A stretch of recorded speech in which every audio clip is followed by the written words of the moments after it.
Yo, what's up, everyone? Welcome to Diabolical Souls Presents Cyberpunk Edgerunners, Episode 10. My Moon, My Man, that's the title. And this is the finale. We're done here. This is it. And then afterwards, we're into something else, but this is it. This is Man, the I'll be last missing episode. that intro music.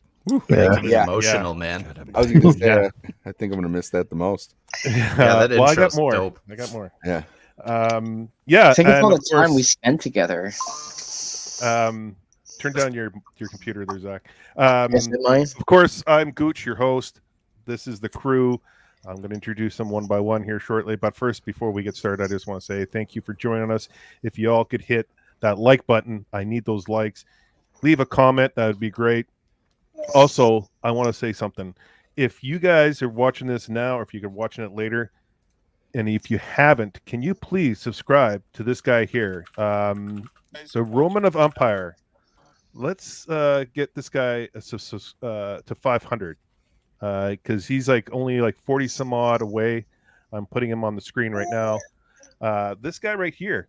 Go to it's free. It doesn't hurt. Just go there, click subscribe. He's got some great stuff on there. Let's get him to 500. It's criminally insane that he's not at 500 yet. So if you could do that, it'd be greatly appreciated. Just say, hey, Gooch sent me. So that'd be awesome. Let's hopefully we can get that done tonight. That would be even better. That being said, how are you guys tonight? Mr. Goodwin, how are you, sir? I'm good. I'm ready to get into this one. Yes, this is going to be a good one. This episode's not bad. I don't mind. I thought I forgot how good this episode was. It's fast paced, like every other. There was a couple episodes that were slowed down that we weren't fans of, but this one's pretty fast paced. A lot of information that gets thrown at us. But yeah, let's get into it. Amateur, how are you, buddy? I'm okay. Sleep deprived, but Yeah. brain's a little scrambled. So I'll do my best. But yeah, Oh. I like this. I like this episode. Yeah. I like it better than the previous episode, I have to say. Yeah. And I like the way it wraps up. I'm just It's, hoping yeah. that Amateur doesn't go full cyberpsychosis. I mean, his brain's starting to get scrambled. Jesus, you know. I might. I've been thinking Call about my Max childhood a Stacking. lot today. Very Oh, no. vivid. Well, and I've mentioned this a few times. Amateur's been with me from day one. We started doing these reviews, and he's going to be with me for moving forward, and I look forward to it. And speaking of moving forward, Sammy, what's up, brother? You've been in all these as well. So how are you doing, bro?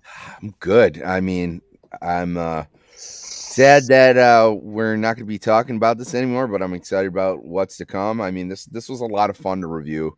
It was a lot of fun to get a glimpse in this world. Like I said, I think the last couple episodes weren't as strong, but I thought that this one finished out pretty good. And I do have to say, I will miss your intro for the show very much. But every single time they drop that thing when they're installing the Sandeva stand, my back feels weird. Yeah. It was like, I don't know, I don't like it. Yeah, and he does it without any anesthetics. That's insane. That's Just bite down, baby. It'll be fine. Speaking without any anesthetics, blue collar loser. What's going on, brother? No, a little hungover for once from drinking a whole thing of vodka last night. Yeah. Classic. Woke up and I was just like, I just smell vodka everywhere. It's like, Yeah, dude, you were like this at one point in time. Yeah. Yeah. Hey, you didn't start snoring, so I know. I finished all of hot. you did better than I did. Yeah. Yeah, all House of Drag with my cousin. You know. Well, blue collar, he will be with us when we continue Thursday nights. We're going to be doing Dragon Slayer. Actually, everyone here is going to be part of it. So Doing Dragon Slayer too? Jeez. All right. Demon Slayer. Yeah. Or Demon Slayer. Demon Slayer. So, what did I see? Dragon I mean, I do Demon Dragon Slayer. That's a hell of a movie, but okay. Yeah, it's Demon Slayer. Pardon me. We're going to be doing Thursday night anime night. So this is kind of the kickoff. And then, of course, the artist in the house, Zach, he's doing something for tonight. He does something every night he's on here. He does a character from the episode or from the series. And if you stick around, you can see the finished product. And so, Zach, how are you, bud? And you're busy working on someone. And I don't want you to give it away, but Yeah, no, this one, I'm feeling it for this one. So I think fingers crossed. Hopefully this is pretty good. I really liked this episode. It's crazy, dude. We're wrapping up shows, man. We're moving on to the next couple slots. Like, it's crazy, man. I mean, like, it's amazing how many drawings I'm at this point, dude. I'm over 20. And I'm like, wow, where did this even come in? So Yeah. yeah, the stack is piling up behind me, man. So yeah, Awesome. we'll get rid of them. Well, before we start, we always have to speak English, Jay. We have to say hello to everyone in the chat because without them, we're just sitting here talking to ourselves, which is fine, but it's always fun to have the chat. And I have all your names from last night. I have every one of you guys. It's true. I saw the list. Yeah. Santa Claus was jealous of that list. Damn. Well, we got 38 people watching right now, so which is a good start, good strong start. And of course, Nosferatu in the house. Well, Nosolante, William Pyre. I just want to say before this starts that you're all wrong and gay. Okay, good start, good start, good start. Correct. Yes, That's fair. That's fair. Okay, bad. CLS, what's going on, brother? This should be fun. It should be. It should be. And Jama, hey, amateur from the get go. This guy's been with us, right? Literally Jama. every. Yeah. I think they've been here more than I have. So. Yeah. Who else we got? We got the cast coming in. We got No Osawatomie though. Disappointed. He pops in. He always pops in a late. little bit later. Hostie's in the house. He was part of the stream, but he's been busy working, so he we miss having you here, Hostie. Not really. He's also been banned for his opinions of Fury Road. Gooch says, "I hope this is better than the last episode." This is a good episode. This is a really good episode. We're all they ended out right. Yeah, it finishes well, which is the most important part. Julio Rangel, Gooch, my man. What's up, Julio? Thanks for joining us, brother. I appreciate it. And of course, my other brother, Zax, my fellow Winnipegger. Thanks for joining. We got a lot of people in the chat here, and let's just say, and the man himself, the Joker's in the house. Just got here. I didn't watch the episode. Gonna hate the spoilers. My fault. LOL. I appreciate you joining us, bro. I like having all these regulars coming in. This is great. I appreciate every one of you. Trust me, I do. And not only do we appreciate you coming in, we appreciate you watching the episodes with us. Like that's really cool. Oh, there he is. You mentioned the devil's name. He pops up. Summoned. Me. Yeah. Hey, how are you doing? We're good, brother. This is the final episode of Cyberpunk Edgerunners, episode 10. My moon, my man. I don't like that title. Like, who came up with that title? I think it was Hostman. I think Hosty actually came up with that. Yeah. One of the reasons we had to kick him off the stream. We got Sassy in the house. Sassy, how are you, dear? Go check out her channel as well. She's got her Sunday streams. They're awesome. A lot of fun on there. And so let's get into this. We got 39 people watching right now. We'll probably get a flood of people coming in a little bit later. This is going to be fun. Nos. I like the title because Gooch is my moon and man. Okay, all right. It's already started. I mean, it's hard to see the Gooch without seeing the moon. Yeah. Hey. So let's get this here. Boom. And episode 10. Here we go. Oh God, I'm all over the place already. So this starts off from the last episode where we saw David. He put on the cyber skeleton and he started taking out all the Militech guys, and they started moving towards to rescue Lucy. He was fooled into becoming a test subject by Faraday there. And David, puts on that cyber skeleton, the Sandevistan. I said it. There you go. And so he's like knocking everyone out as they're being chased. They're in the armored car here, being chased by the Militech. And you see Falco driving, of course, because that's what he does. And Rebecca in the car with David, and they're driving into the Night core. Yeah, Night City. They're driving towards the core of the city. Going to Arasaka. Yes, going to the headquarters there. So yeah, Militech is chasing him down, and then David, you could see he's slowly fading out. He's becoming more. The cyberpsychosis is becoming more, overtaking him more and more here, because he's kind of running out of the immunosuppressors. And Rebecca's just trying to keep him afloat. Like, she's literally, trying to do everything she can to keep David sane. And so there's more and more Militech arriving, and we see Rebecca, like, try to take out some of the things, and then Falco shoots a harpoon into this truck that pulls in front of him, and the harpoon pulls the truck back, flips over the car, and wipes out the Militech. Kind of convenient, but yeah, it's on Falco and Rebecca right now. Yeah. and Falco, absolute Chad in this episode. Yeah, they actually get something meaningful to do. Yeah, Because Mhm. hot take, but he's kind of a nothing character up to this point, and he doesn't. I don't know what it is, but he's that 70s sort of look. He just doesn't fit somehow. I found. I mean, he's got this kind of calm, distant. He's definitely competent, but hired gun kind of thing, and he has some conversations in some of the earlier episodes where he's trying to give him advice, but he doesn't really have skin in the game. But at this point, he's all in, on this mission. I like this comment right here. Rebecca's the MVP of this episode. Absolutely, in my opinion, I agree. Mhm. With Oh, that. I agree. Yeah, she 100%. carries I a lot of totally weight. agree with that. That's my girl.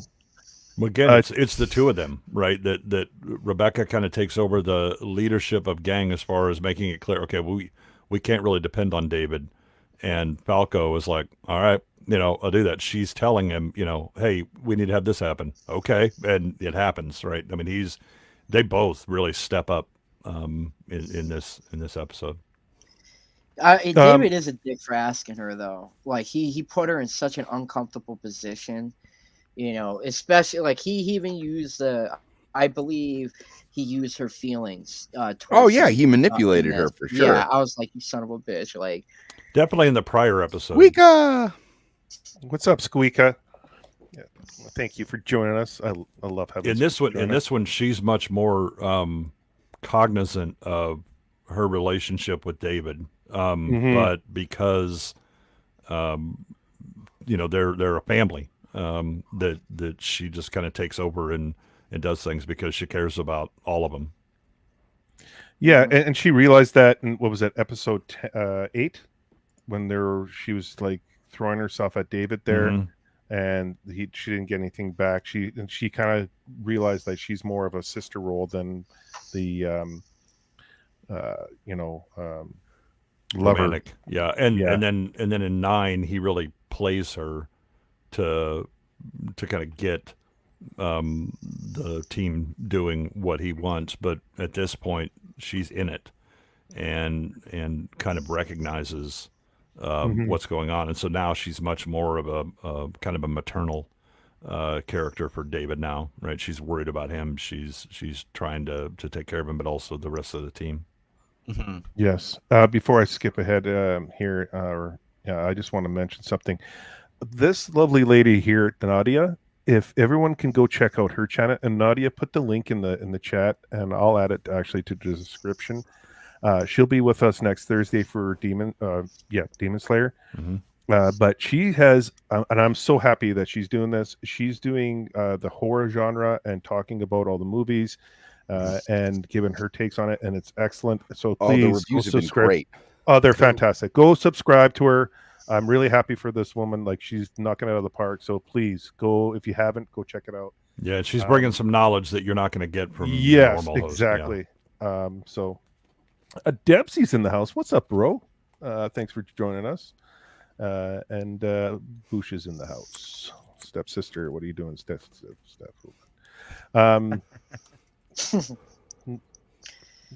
No worries, Nadia. You did all the work. And Zach's Gooch says whore constantly. Yes. Yeah, well, takes one to know one, right? Yeah, this part right here, we get to hear Douglas and Kate start to talk, and they're talking about the counterintelligence operative, discussing how it will be hell for them to cover all this shit up, and because like David is going buck wild, taking everything out, and they're monitoring with the drones. And as they're talking, Kate says, "This is exactly what we deserve for trusting a fixer," meaning Faraday, and with her investment. And Douglas is saying like he has like a 74% chance of making it and reaching the destination. So there's a lot of talk here. This is the corp world that we're getting right here. And they're abusing it, their power here. Anyone want to pipe in? Go ahead, because this is pretty an interesting take right here by these two. Yeah, do we moving really forward. know anything about the faction? Like, not the faction, but like sort of the level that these people represent. Like, do we know anything about them? I kind of Well, feel like I mean, I'm missing something. They're higher than Faraday, that's for sure. I mean, but they're like the tops at Arasaka, right? They're the No, so they're security and like Oh. counter intel, right? So they are they kind of operate parallel too. They're high up. They're high up in comparison to like our boy that had his head pop and that they were investigating the manager. And then certainly, Faraday's not even within the corpo, so he's not important to them. But you can see them worrying about what happens when management, the upper management finds out about this. This could blow back on us and look bad. Yeah. And So there's still another layer above these guys. There's These guys always another layer.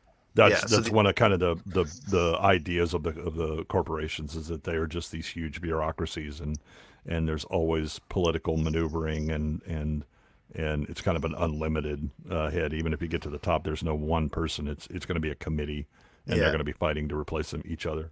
Wait, So we you're shitting upgraded me. from the mob to basically the CIA wet work. You're branch. kidding me. So like the big top dogs, the ones that has the big merc that we're gonna see later in the episode, like that's not even the top. Like No, it's there's not even close. Oh my god, get the! Oh, it's Are you serious? Yorinobu at Asaka. Wow, bro. Yo, that's crazy. That's Arasaka still goes up many levels. Yeah.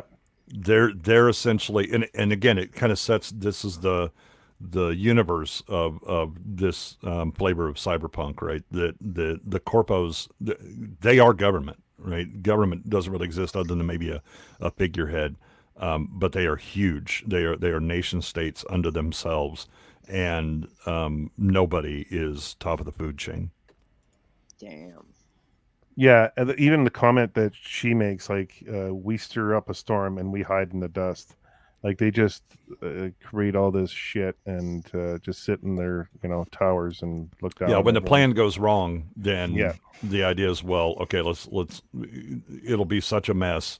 The hope is that we can pawn off responsibility on someone else or claim it out, right? Mm-hmm. I really dig this animation here. It's like, I like the color scheme. Also, this is the part where Faraday starts bragging about being a lowly fixer and moving his way up and being invited by Arasaka Corp and moving up the food chain. And Yeah, and he has no idea that he's just like a shitty pawn.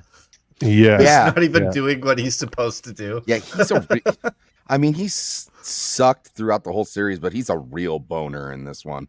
Yeah. This is again, it's the he definitely understands he's outside the corporation and he wants to get inside because then that increases his status.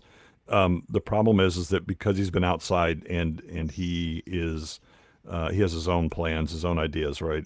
He has ambitions that he then acts on. That almost immediately disqualifies him for membership within the corporation, right? That you do what is asked for, the end. And his ambition has actually ended up screwing him. Yeah. And Kiwi calls and gives an update to Faraday. And she's trying to dip out of Night City. She's planning on getting out of there. She's letting Faraday know that David's going in and out of cyberpsychosis and heading their way. And then Faraday tells her he needs to, back up, and they need to meet at the drop point. And she's kind of already, you can tell, but just by her facial or her eyes actually, that she's like, this is pretty much it for me. She also has like a little moment where it's like, what am I doing? Like, is she regretting betraying her crew? Like, because she's basically lost at this point. Yeah, I mean, this is the she's the one that reminds everybody you don't trust anybody in Night City because eventually, they'll betray you. She's now in a situation where, okay, I absolutely, did the rules as one does in Night City, right? For survival, is that when the opportunity came and it was me or them, then I chose me. But she's already sensing that, that whole trust thing isn't going to work well with Faraday either. I've kind of hemmed myself into, between two sides, and that doesn't end well for me. Nos is, of course, our encyclopedia for Cyberpunk Edgerunners. He's like saying David has been monitored since the second episode. The more jobs he did, the more Arasaka wants to use him as a guinea pig to test their tech. Exactly. So, like, I mean, this is where it all comes to a head. This episode, it's fast paced. There's some episodes, and BAGFACE mentioned it. Like, they wish they could have spread it out a little bit more so you could soak it in, especially the relationship with Lucy and David, because that kind of gets washed aside for everything that's happening with like all the little side jobs that David's doing. He's running off to the main, his mentor main, all that kind of stuff just gets diminished a little bit because that's so jam packed. And it feels like the plot has like at least 2 more episodes left in it. Oh yeah. I would disagree with that.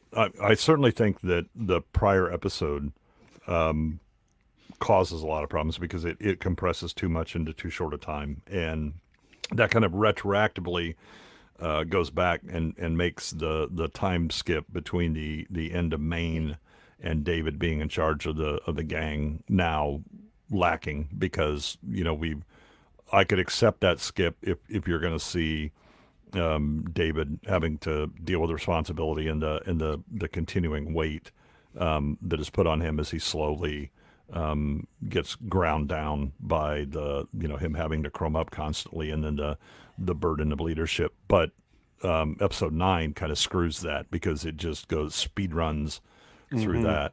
This one, on the other hand, I think the pacing and what gets covered in this episode is great for final episode, right? It's I agree. It's really 9 that screws us out of some stuff that. Well, it takes advantage of like 50 different setups, right? Like all these important little moments.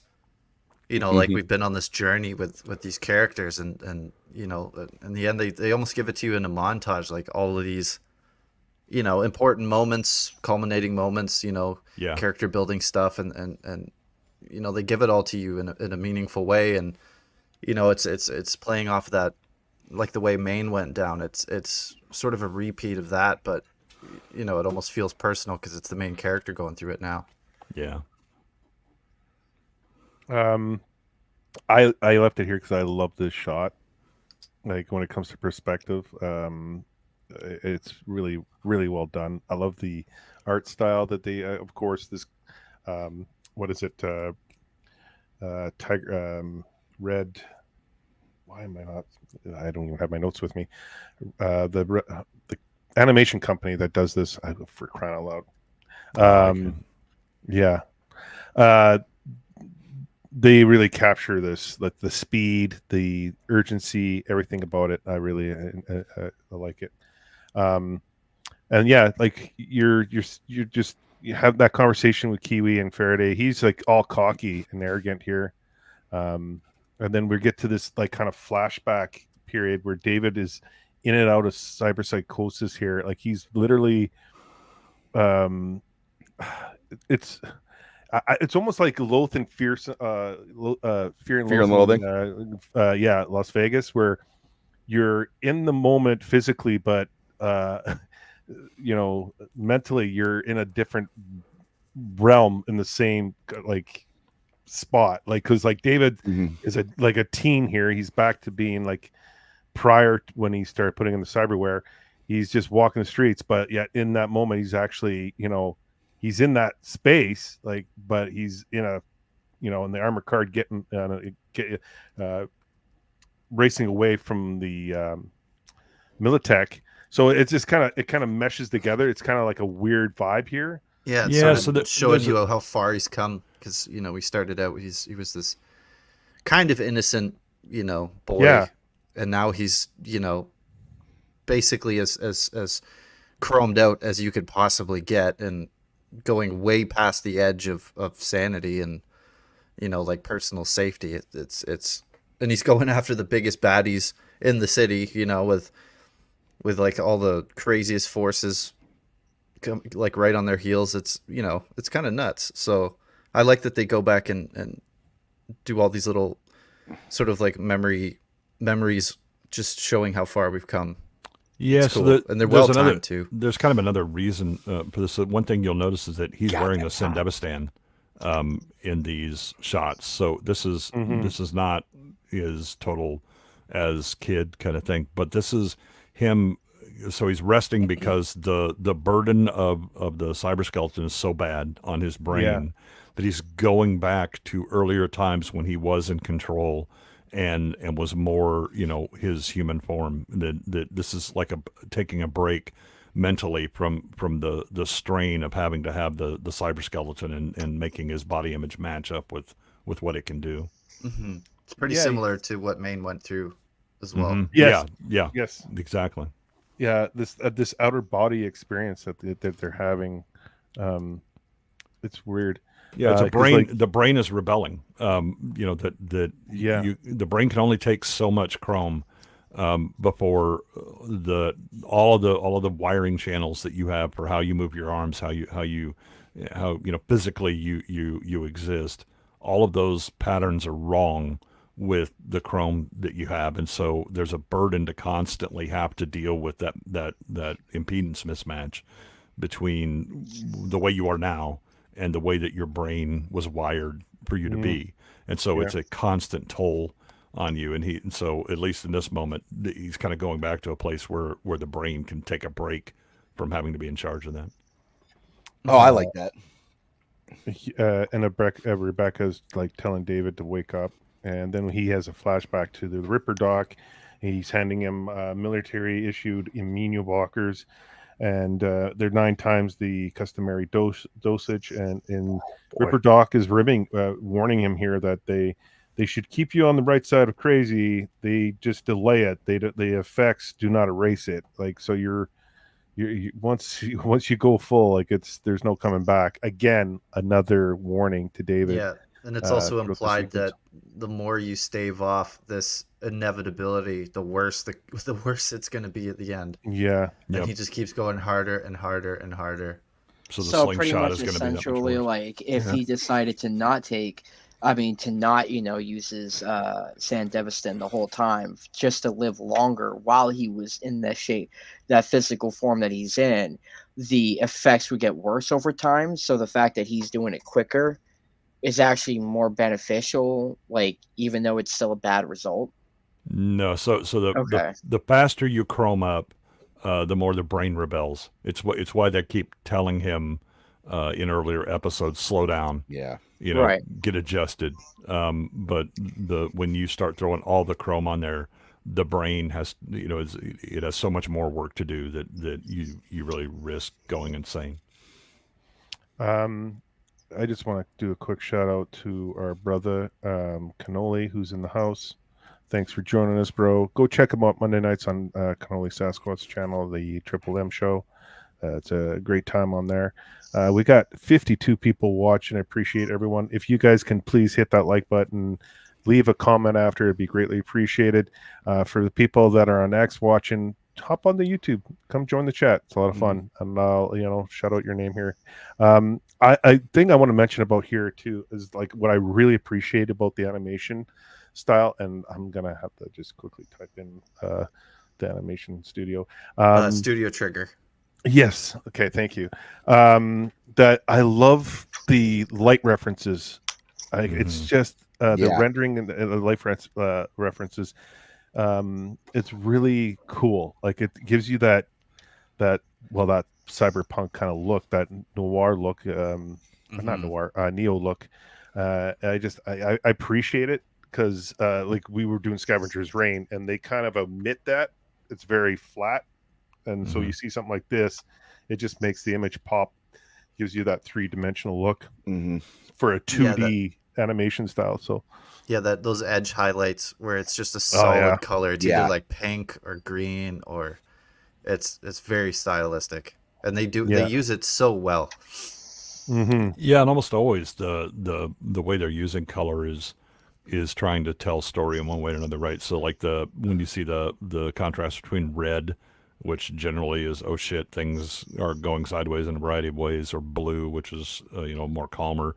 He's kind of in this in between zone, right? And yeah, it's like a magenta almost. Yeah, and David is to his right, I believe, in this, right? So you can see David's heading into the red, and Ripper always stays in this green neutral area, for him. So he's someone who isn't really on one side or the other, right? He's the harbinger. Right. He's got a cool look to him. He's seen the other side, and he can warn you, but you're not going to listen. But your choice is your choice, right? Yeah. It makes me wonder about Ripper Doc for a second. Like, I think that he was, an edge runner or something before, but he knew when to back out. Because his backstory is such a mysterious thing to me that, like, he is like, for someone who not gives a fuck, like, he must have done it. Like, I'm lived it and said, nah, this is not for me. So if anything, I'd rather make some money in this world, getting by doing what I do best.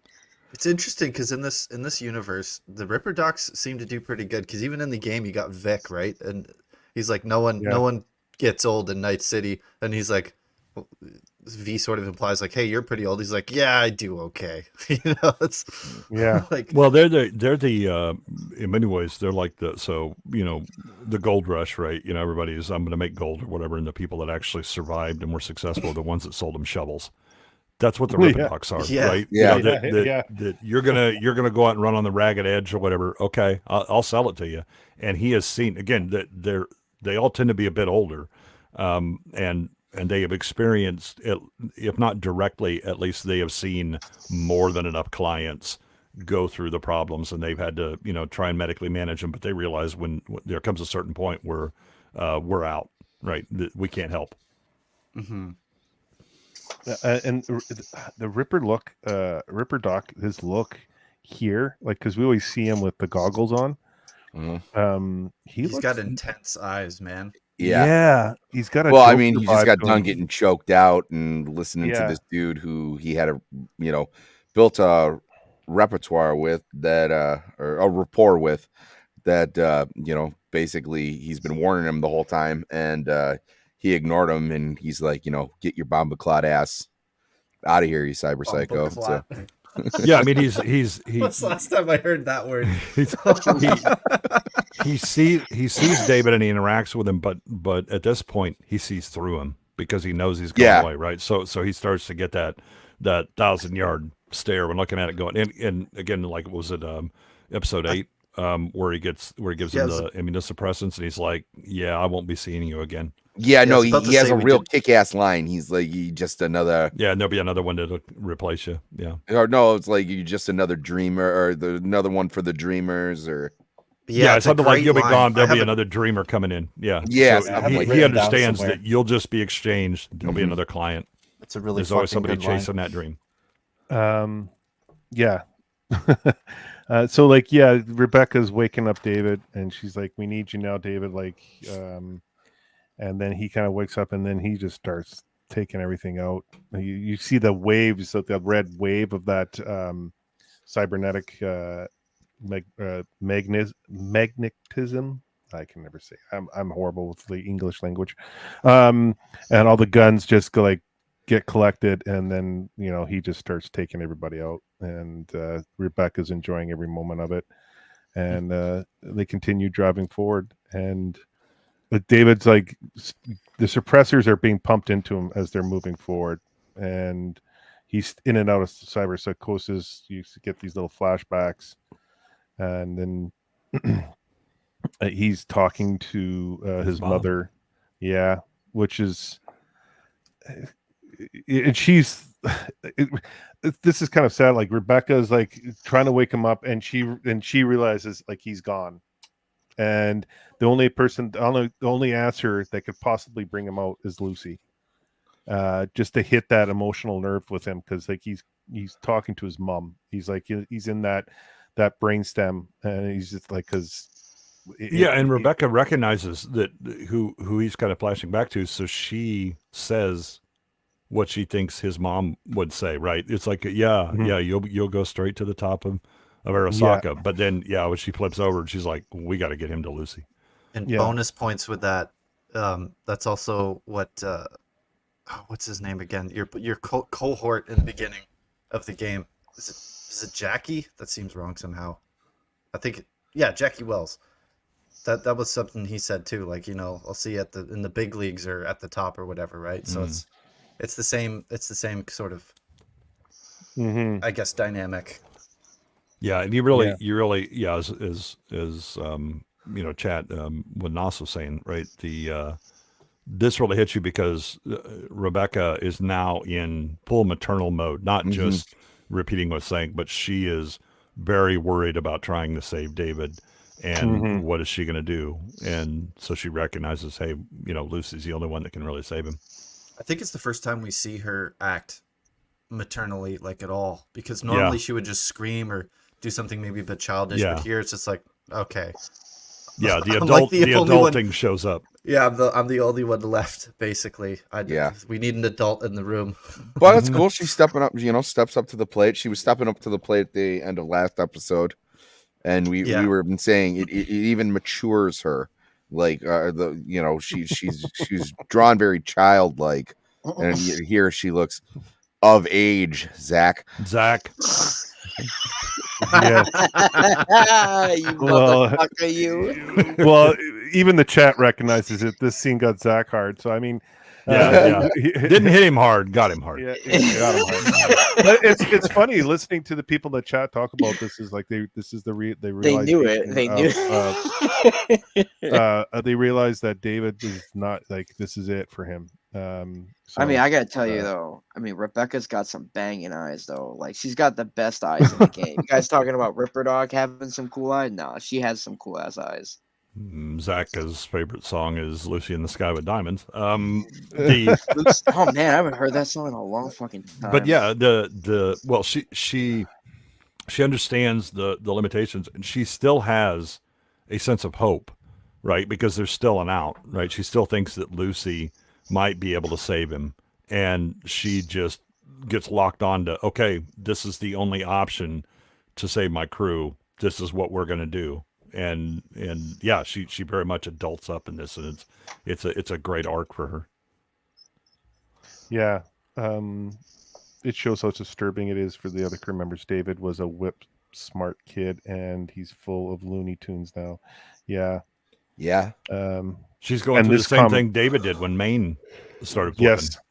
Yep. And then we see the comment here, like, I need you to shoot me up if I start losing it. So, like, that's that flashback to the apartment scene. Yeah. And another thing I just realized, they weren't there when Maine was losing it. Right. But I think they recognized it. They recognized it, but like when he punched out Kiwi and Muscle Mommy, they didn't witness that. So they're in the car, they're hearing it, and they're trying to figure out. David's the only one that actually sees it. Yeah, and now Rebecca's got the same look in her eyes that David does, and it's like it's got to be just definitely. Oh wow! Look at that. Man. Gourd King's running off on me, huh? Yeah, you just won the pun award for today's stream. Because Gourd's not here. Yeah. And this is, of course, the part where she mentions that, Lucy's the only one that can bring him back. And so they're moving forward. And then we see Kiwi at the drop point. And Faraday pulls up and he basically shoots her. Saying he does stroke his pet first, which is interesting. Yeah, that was okay. But he wasn't shoots her. Hallucinating. He is like rubbing Buddy's fucking neck. Oh yeah, and like playing with his necklace and all that. Oh yeah. Well, and even in the other episode, he had like Lucy hanging from like his pool boy robot. Yeah, his gimps, the brother's gimp. Okay, there you go. Well, it is Pride Month now, isn't it? Oh and man. He like even right here it says my contract stipulates that I can eliminate anyone who has information of the seeing the cyber skeleton. So like or knows of the cyber skeleton. because she's basically said, yeah, I'm not cooperating anymore. And he's like, oh, that's too bad. Yeah, and so she runs off. She actually uses her powers to snap Faraday's arm, and the crew go after her. She takes off. She's already been shot. Then she contacts no, not yet, actually. This is where David is like still kind of going in and out and taking out more armored cars, and they're still being chased. Like this is they need David because shit's getting real, and so he does. He at least turns on the anti-grav stuff. Yeah, this is all fastly paced. Like it's all over you're going back and forth. And then we're 3 Max Tech. Where is it? I'm just looking for it. Okay, now we're back to Douglas and Kate. Anybody else get a Vanilla Ice feel from this particular shot? I know that hairline. And they're basically talking about how big of a mess it is, and that she's like, we're going to use Atom Smasher in this to clean it all up. Is this the scene where she says we need a fall guy? And I think she mentions it to Douglas. Yeah, I can't remember if it was this one, but it's very close to this. I think it may be the next it goes one. So quick this episode back and forth, and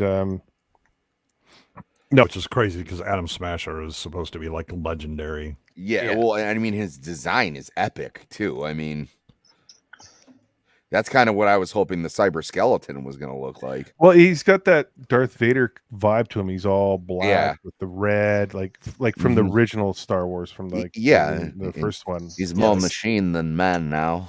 Yeah, exactly. That was pretty good.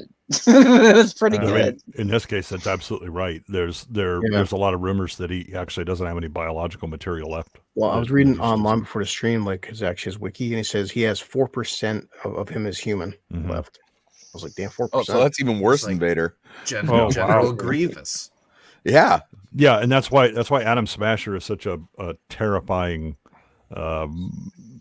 Really is kind of mythic. I mean, he certainly exists within the universe, but there's very few people that are actually going to go, are able to report, because they usually end up dead if they encounter Atom Smasher. But he's a guy who went so chrome and was still able to manage his cyberpsychosis, right? And just keeps chroming up, right? And so, yeah, he's down to just this. He's probably just like half a brain floating in that head. Now, I don't want to mention it, but I'll just kind of throw it out there. Like there was talks of them doing a sequel to the series, but it would be with a female lead. But there's also talks of doing a prequel, an Atom Smasher prequel anime series as well. That could be pretty interesting. I wouldn't want to see that. Because it's sometimes I would. Well, it's like, it takes away. It's kind of like what they do a lot of the times nowadays with villains. They're like, oh, there's a reason, and we're going to show you the reason why they turned the way that they did. And it's like, no, like sometimes the bad guy should just still be mysterious. Like, right. Sometimes they ruin it. It's like, oh yeah, remember how badass Sauron was, or how you imagined him to be? Oh yeah, he's actually a twink. So I mean, Nos makes a good point. So the reason that Smasher doesn't go Cyber Psycho is that he started Psycho. I was going to ask. Right. Yeah. He's essentially a psychopath, and so the he doesn't have the kind of association problems that others do. But I agree that the thing about Adam Smasher is the reason he's scary is that he really is myth more than anything else. Right. You know, that it is a mess. But I mean, it's a myth for this series, right? So now that we know of him, we'd love to get an origin story for him. I don't know that. No. I mean, again, they're absolute events where Adam Smasher was involved, but his origin and how he got to what he is, he is scarier because of the mystery that you would have in your head, right? Exactly. The filling in the blanks on the unknown is always more terrifying. That's why like Hannibal Rising was never going to be as scary as Silence of the Lambs, or All right, yeah, I like that. Yeah, but he's not just in the game. It was like, because I know I knew very little of Cyberpunk at all, but it was like, so even before the Cyberpunk games, like no, he's part of the 80s. The 80s. Okay, yeah, that's what I was getting at. Yeah. Okay. All right. I didn't even know there was a tabletop lore. Again, this starts in the 80s. This is a role playing tabletop game. Wow. Yeah. Luca Brasi. And not movie Luca Brasi. Book Luca Brasi. The book. What came first, the tabletop stuff or the Gibson novel Neuromancer? Gibson's first with Neuromancer. And then you have Cyberpunk 2077, and then Steve Jackson Games GURPS Cyberpunk. So it's all kind of a milieu that's happening in the 80s. And Nas, can you put in the chat that like 3-hour Cyberpunk lore video that you like posted that one time? Because I still got to check that out. That I definitely meant to watch but forgot. No, I started watching it, but I was falling asleep, and I was like, I'll watch it at work tomorrow. Nos, it's funny you said that, because we're talking about this before we did the stream, all of this stuff. Well, Jake Goodwin was. I'm not taking any credit for that, but that's why he's on here. That's why I have this panel. It's I love like, as I'm drawing, I just love listening to you guys just fucking go off on tangents with shit, man. It's so cool. Like I said, I'm just a Geico caveman trying to talk and guide this stream.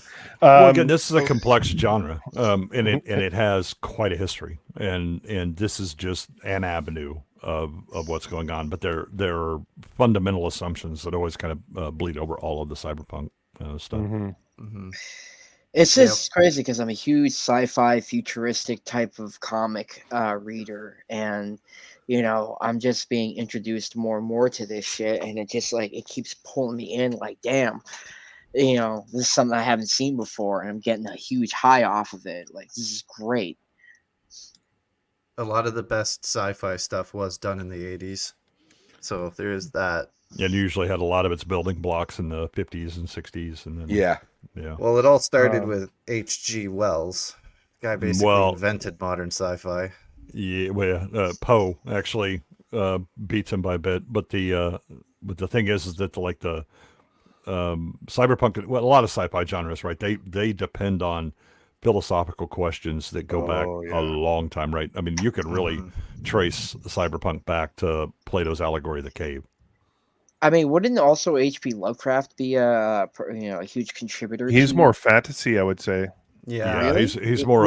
I thought it was sci-fi. If anything, he's cosmic horror. Yeah, I was gonna say more of cosmic horror. The Joker says, is Blade Runner the biggest influence? There's a lot of Ghost in the Shell and Wicked City in this. Yeah, so Ghost in the Shell and Wicked City are after the origin of Cyberpunk, at least this game and a lot of the lore. And we will be reviewing Ghost in the Shell and Wicked City on this channel on Wednesdays. Yeah. And the demon influence, not of Wicked City, but the attitude. Yes. Awesome. And now saying it predates Ghost in the Shell. I can't wait to do Ghost in the Shell. That's a great movie.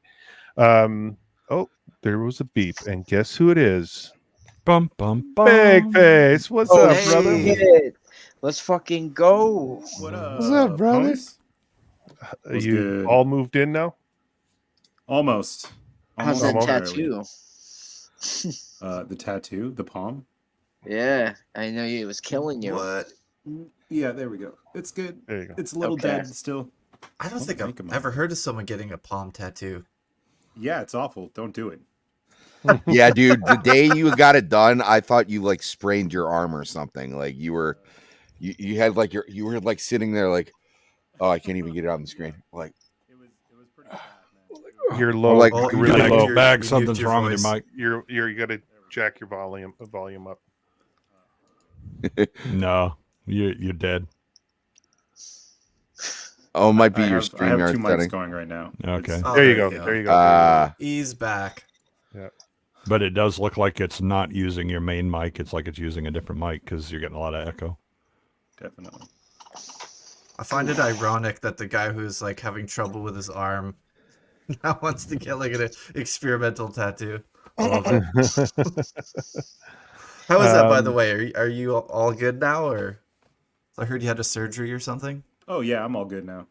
Oh, so okay, so it did correlate. Never mind. Right on. All right, I just don't know shit. So yeah, we're at the point where David's taking out the Max Tech and just wiping them out, and We're in Corporal Plaza, Yeah, it takes two Yeah. out real quick. or very yeah, close real to quick. And he's flashing in and out of cyberpsychosis. The immune blockers are just being pumped into him rapidly, and they're being told to kind of pull out now. And There we go. as And he's down to one immunosuppressor. The last one. yeah, and the Max Tech's being told to pull out because there's going to be a cleanup crew coming in. And Kiwi also calls Falco and gives him the update of what's going on. She's been double crossed by Faraday as she's double crossed them, and Rebecca's pissed off, like as you can see here, you two-timing bitch. And she's like basically giving her last hurrah, saying, you know what, screw it. I know I screwed you guys over, but this is where Faraday is. Go take him out if you can. I threw a tracker on him, and you guys, David can have his revenge. And so they are tracking him down, and Falco,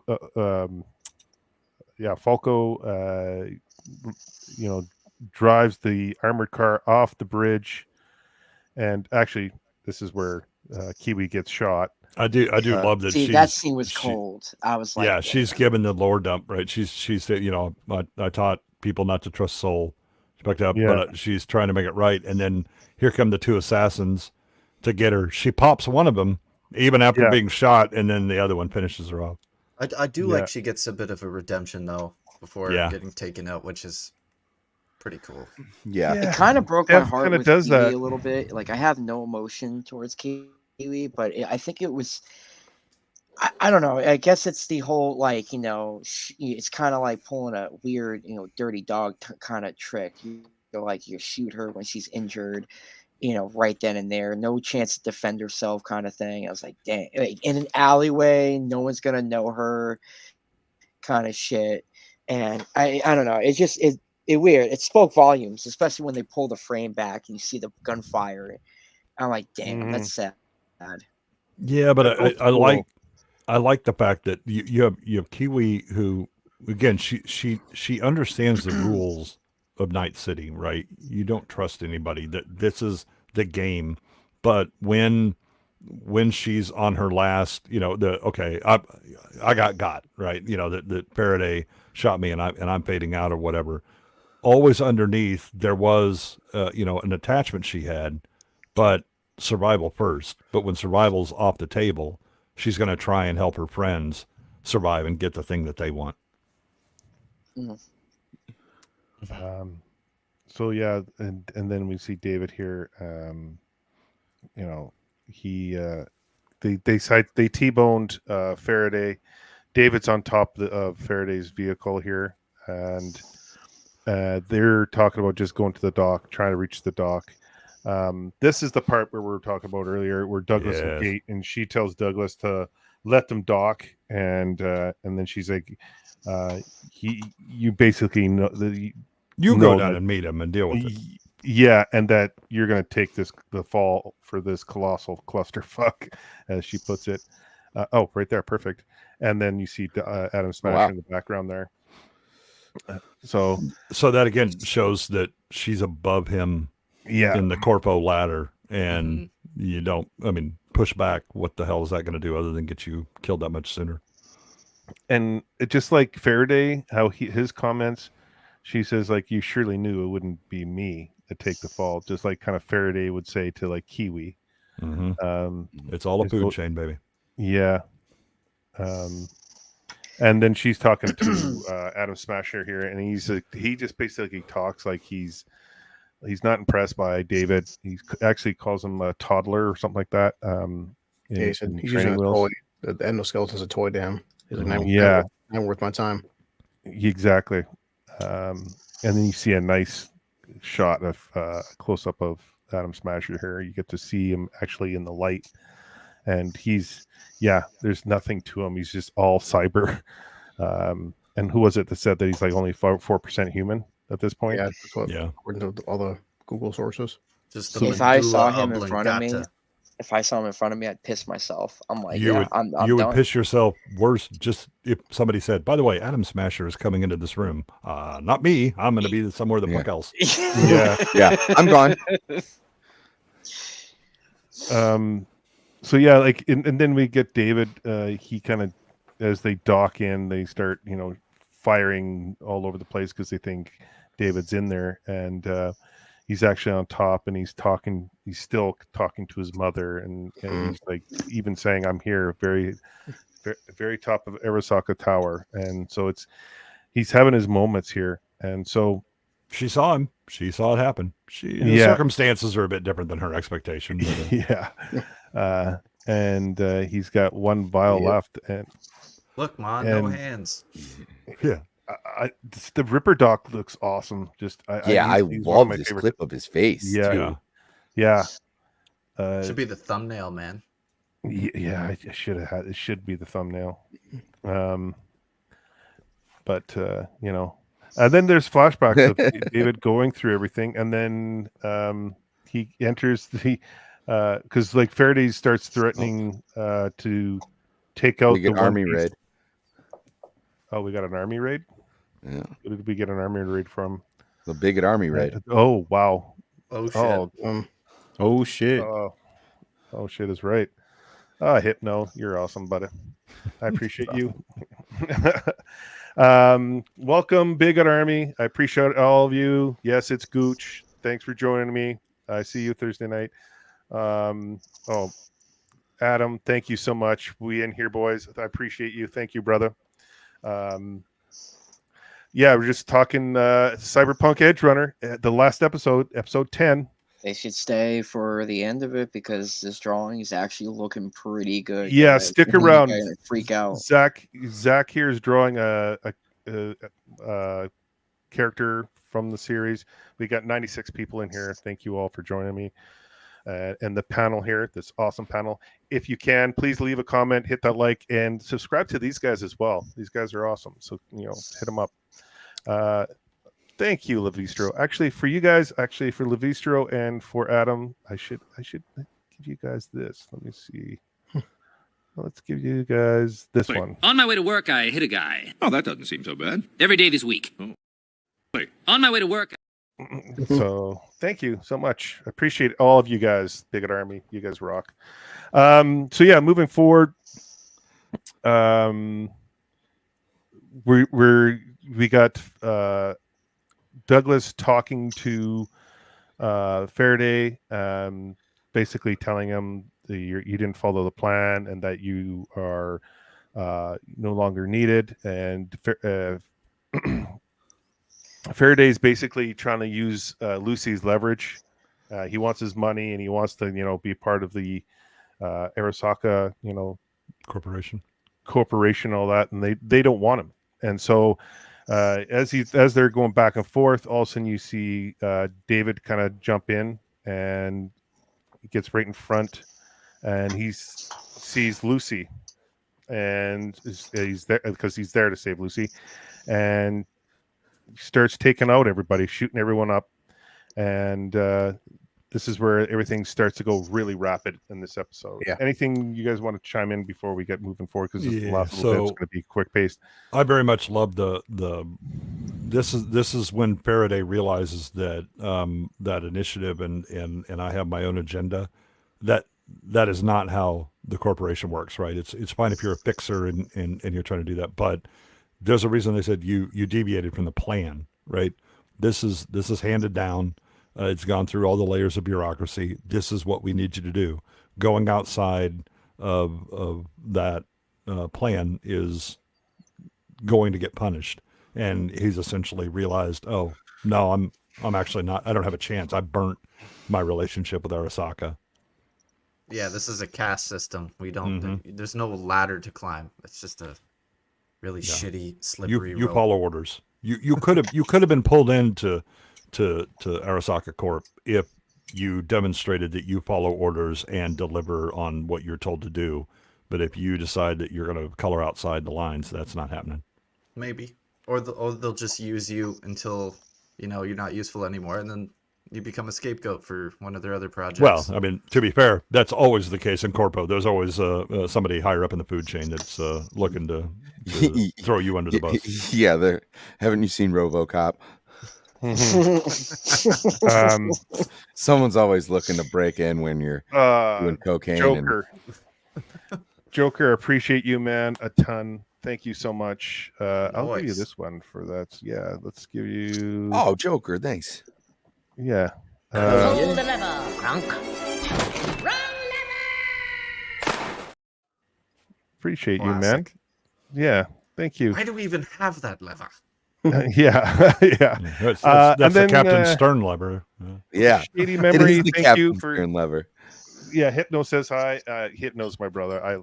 He's one of the best. Thank you so much. I'll give you this one. Let's give you. I said give it to me! Are you gonna hand it over or not? Don't you backsash me!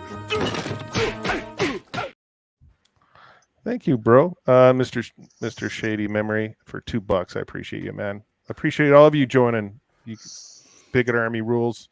You know that. Yeah, I just joined the Discord. And of course, please promote Linux instantly. Linux Mint. Okay. Thank you so much. I'll give you this one. Let's see. This one's always a good. All right, guys, help me out. What are you doing? Nothing, lady. We're just getting some pizza. Pizza my ass, you fucking frogs! How do you like it, huh? Thin crust or deep dish? Yeah, that's what I thought. Thank you so much. I appreciate it, man. Oh yeah, Djibouti dubs. Yeah. Thanks, man. You what, mate?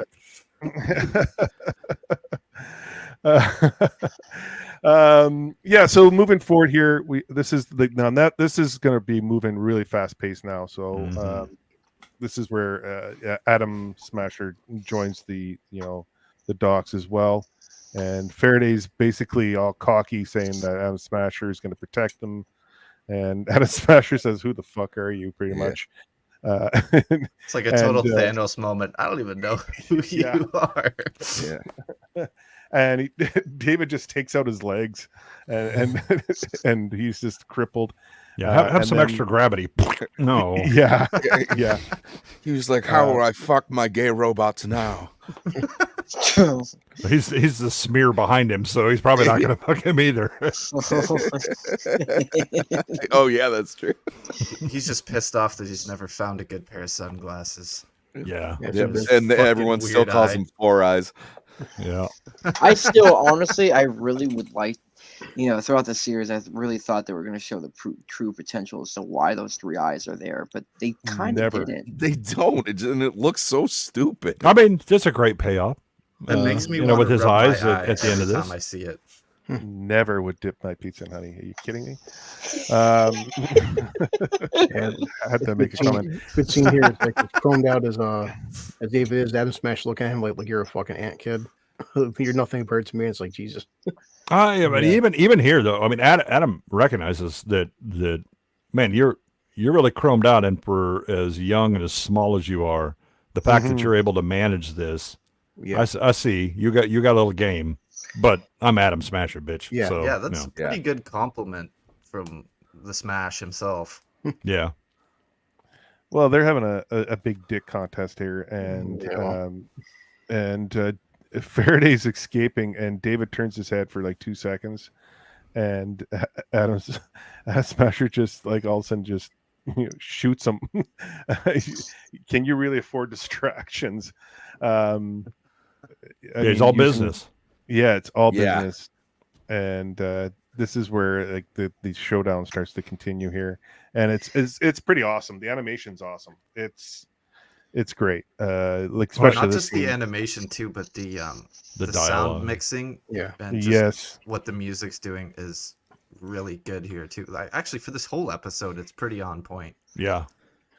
Especially when David screams, you see like when he goes, you see like in all 4 directions, it's like his face is just like going like 1,000 different ways. You're like, oh shit. Yeah, it's like this is it, man. Also, Watami, I don't know. I'm not gonna answer that one. Everyone's trying to. Every couple of years, someone gives me like some weird ass thing to do with pizza, but every other day, someone's telling me to do something weird with my balls. So, what's up, Edwin? What's up, brother? Appreciate you, man. I mean, also Watami, I don't remember her name, but yeah, I did dip. Yeah. Yeah, I've done hummus and peanut butter, never honey though. Yeah. Yeah, you got to be quick about that shit too, because honey crystallizes. Yeah. That's a good. Maybe Chocolate, that's a good. not so bad as long as you get something that's actually going to stay That's not a hard good enough. whacking. Charlie Nuclear, what's up, bro? It's called honeydew. And put it in the sun afterwards, and yes, I call it honeydew.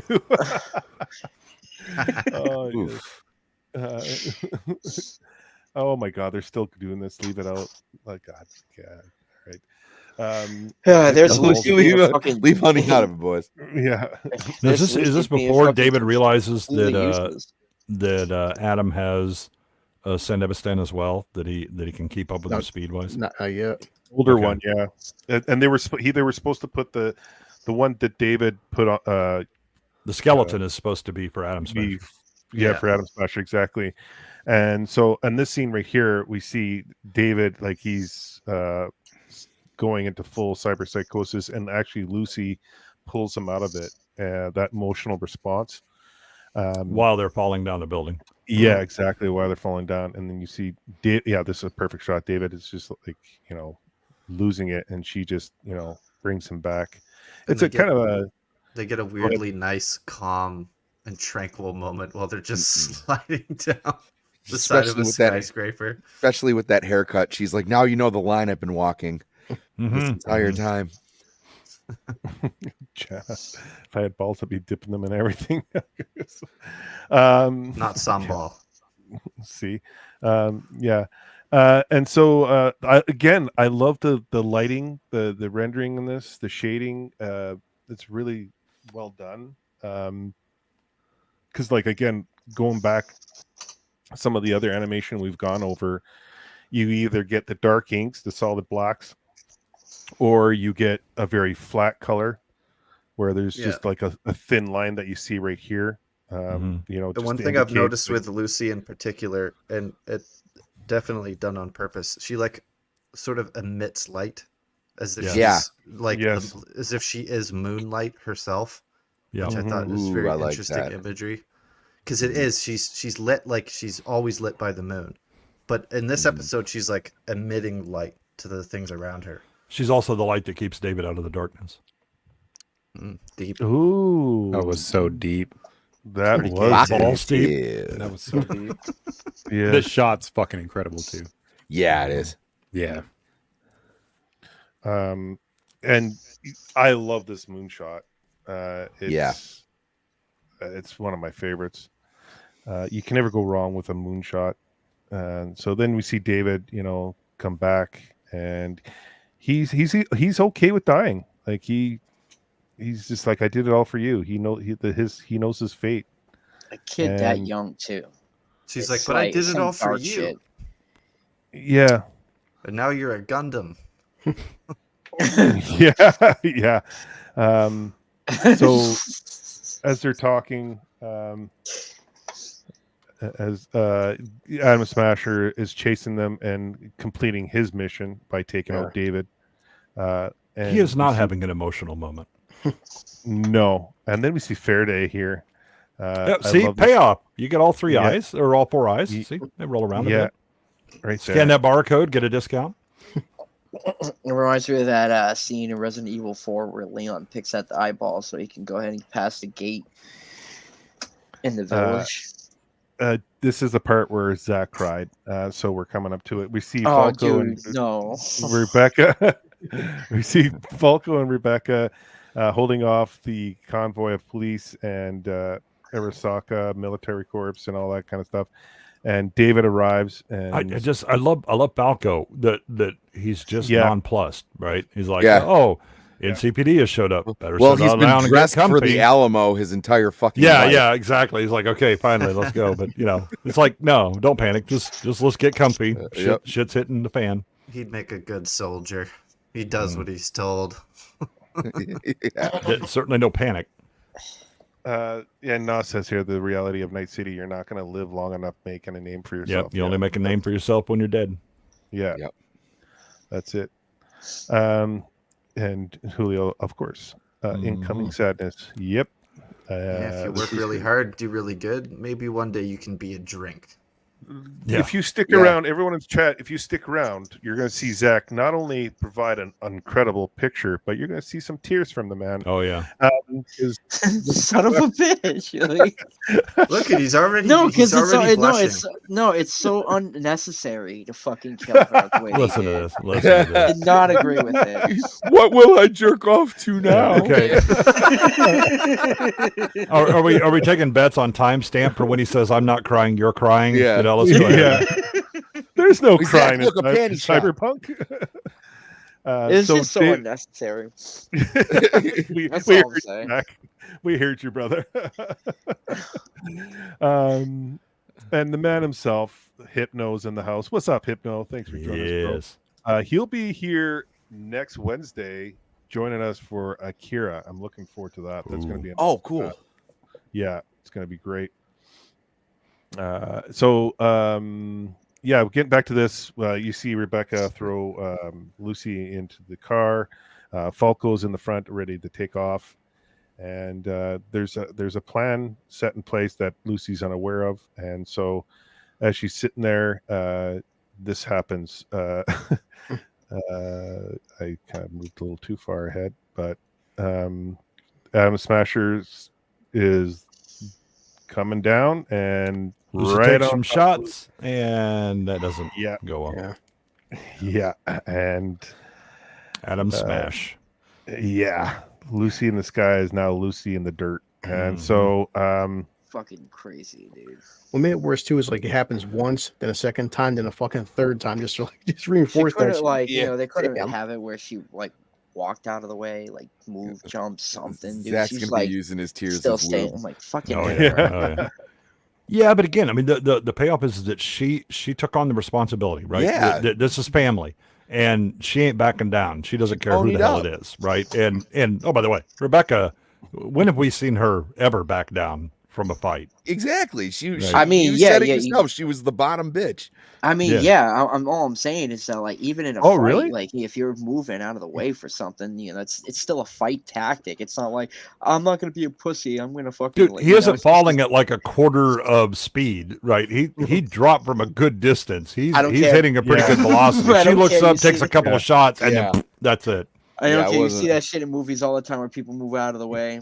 No. Unnecessary. This is Night City. This is bullshit. We don't give you bullshit plot armor. She knew her fate as well. Let's put it that way. I didn't know you can find Lucy's shotgun in the game. I'm gonna have to go look for that. There's a bunch of that stuff now. Yeah. Like you can get David's jacket.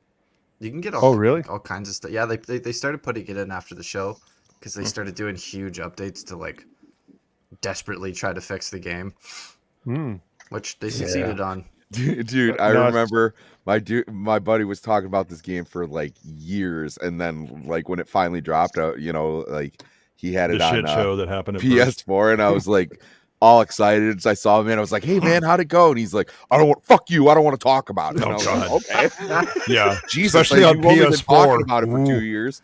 That was rough. Yeah, people don't remember The Witcher 3 on 360. That was fucked up. I don't know why they bothered with that either. But Nas is right that I mean, Lucy, her whole mentality is aggression. And so everything that she crumbs up for is essentially, okay, I'm going at you. She's not backing down off of anything. You're Rebecca. Yeah, Rebecca. Yeah. Sorry. Julius is taking by Rebecca and Pilar's apartment in the game too, and Nos, its launch broke my heart. Yeah, so I hear. I didn't buy the game. I bought it day one too. And oh, dude, visceral reaction from and he's a lot like you, Gooch. You're like pretty even keeled. He doesn't, you know what I mean? Like, I was like, hey man, like, you know, he was my bass player at the time, so you know, I saw him quite frequently. So I was like, dude, you know, you've been talking about this game 2 years. Fuck you, I don't want to talk about it. I was like, all right. I was like, couldn't believe it. It must have been really bad on console because, like, yeah, PC, it wasn't necessarily any worse or better than most AAA titles, but man, on console, I could just yeah, no, it was much worse on prior generation consoles. Yeah, PS4 got the worst of it. Oh my god. Yeah, Nas just said it. I had it on PS4 day one, maybe almost punch a hole in the wall. Well, a 4090 can barely do Cyberpunk with all the stops pulled. So yeah, I run a 3080 and I can barely run this game still. Oh, so is it even worth me playing it on PS5? Well, yeah. Oh yeah, yeah. I played on PC. Sorry, that's why I play PC.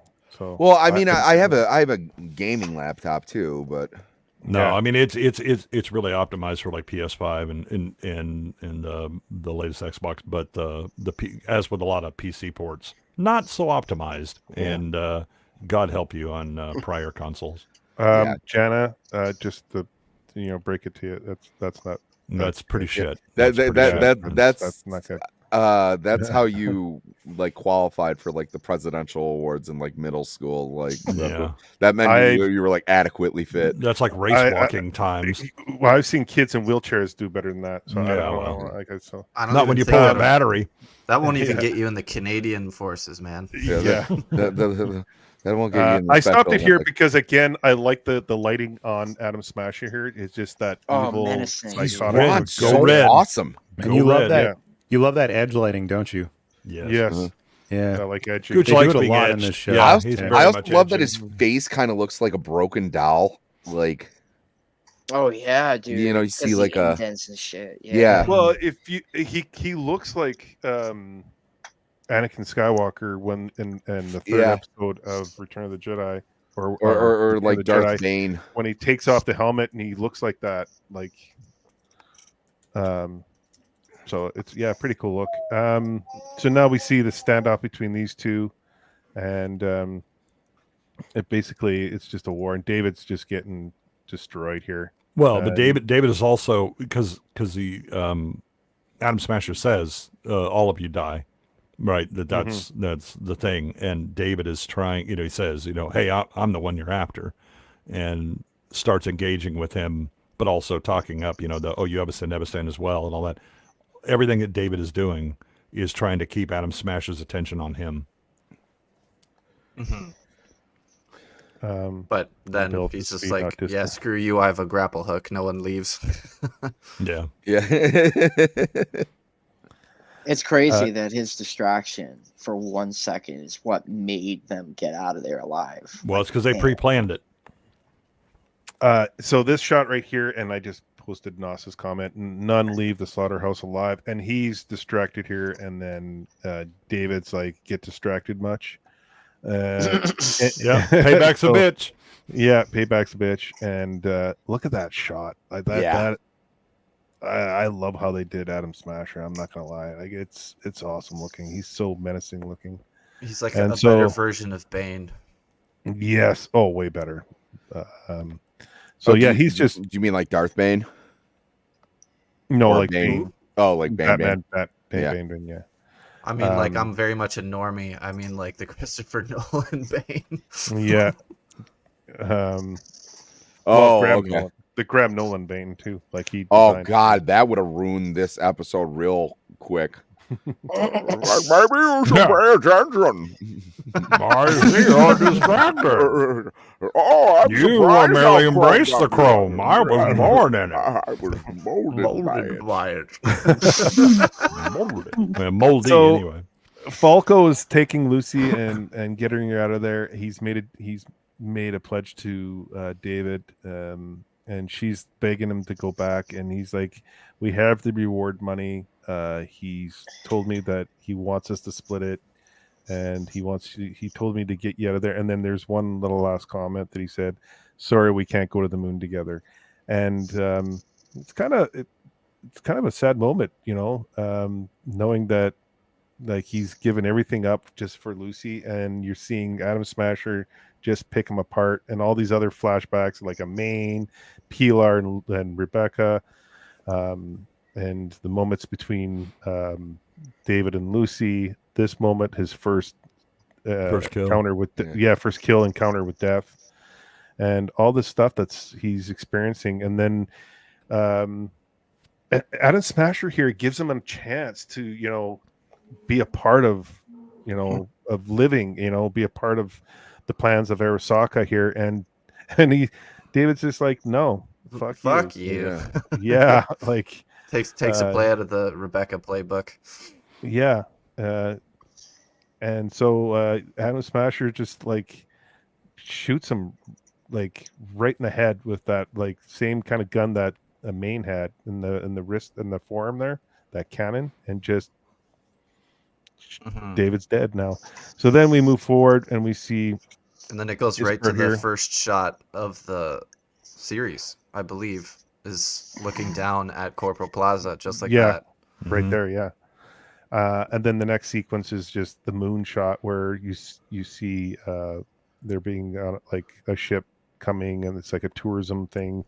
Lucy's on there. She finally gets her wish where she gets to visit the moon. Homeboy on the left escaped from heavy metal and somehow snuck onto this ship with that face. It's illegal aliens.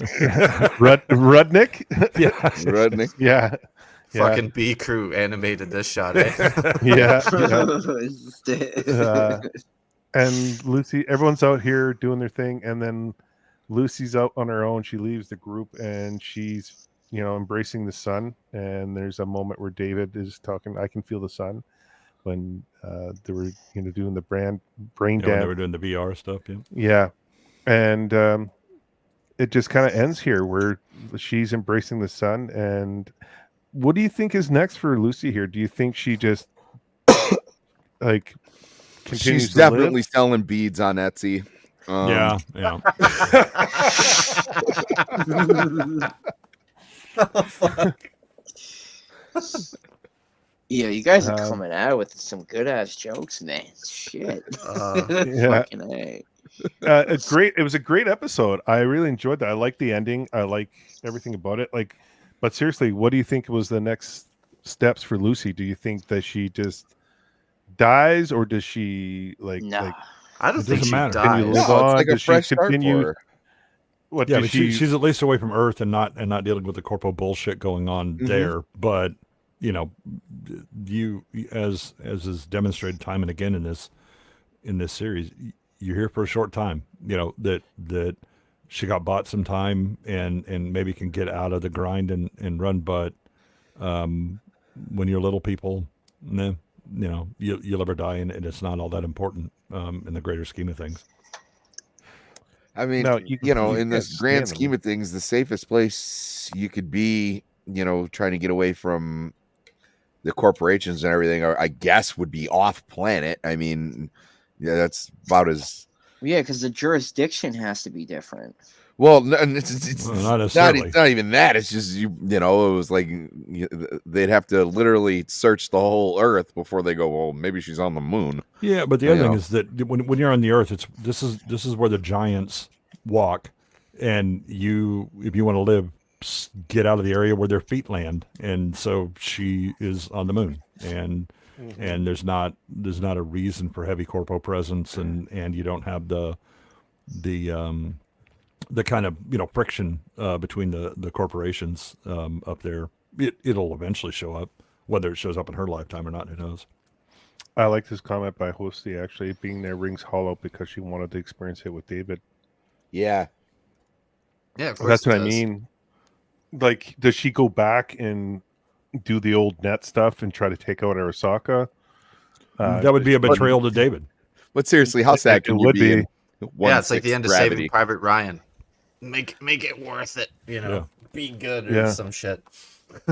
Yeah, because he died. They basically were gonna sacrifice themselves to make sure that the other one had, like a nest egg or at least some sort of Yeah, that's cool that one of them made it out. Yeah, and one of them made it, so they got a bit of survivor's guilt, and they have to make the best of it. And it's the one who shouldn't have made it out. I mean, they were looking for her for a long time. She was raised into it.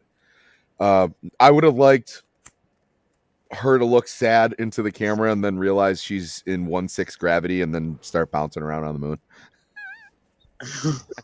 Because seriously, how sad can you? It's like as what I think Daniel Tosh said. How sad could you be on a jet ski? Like, yeah.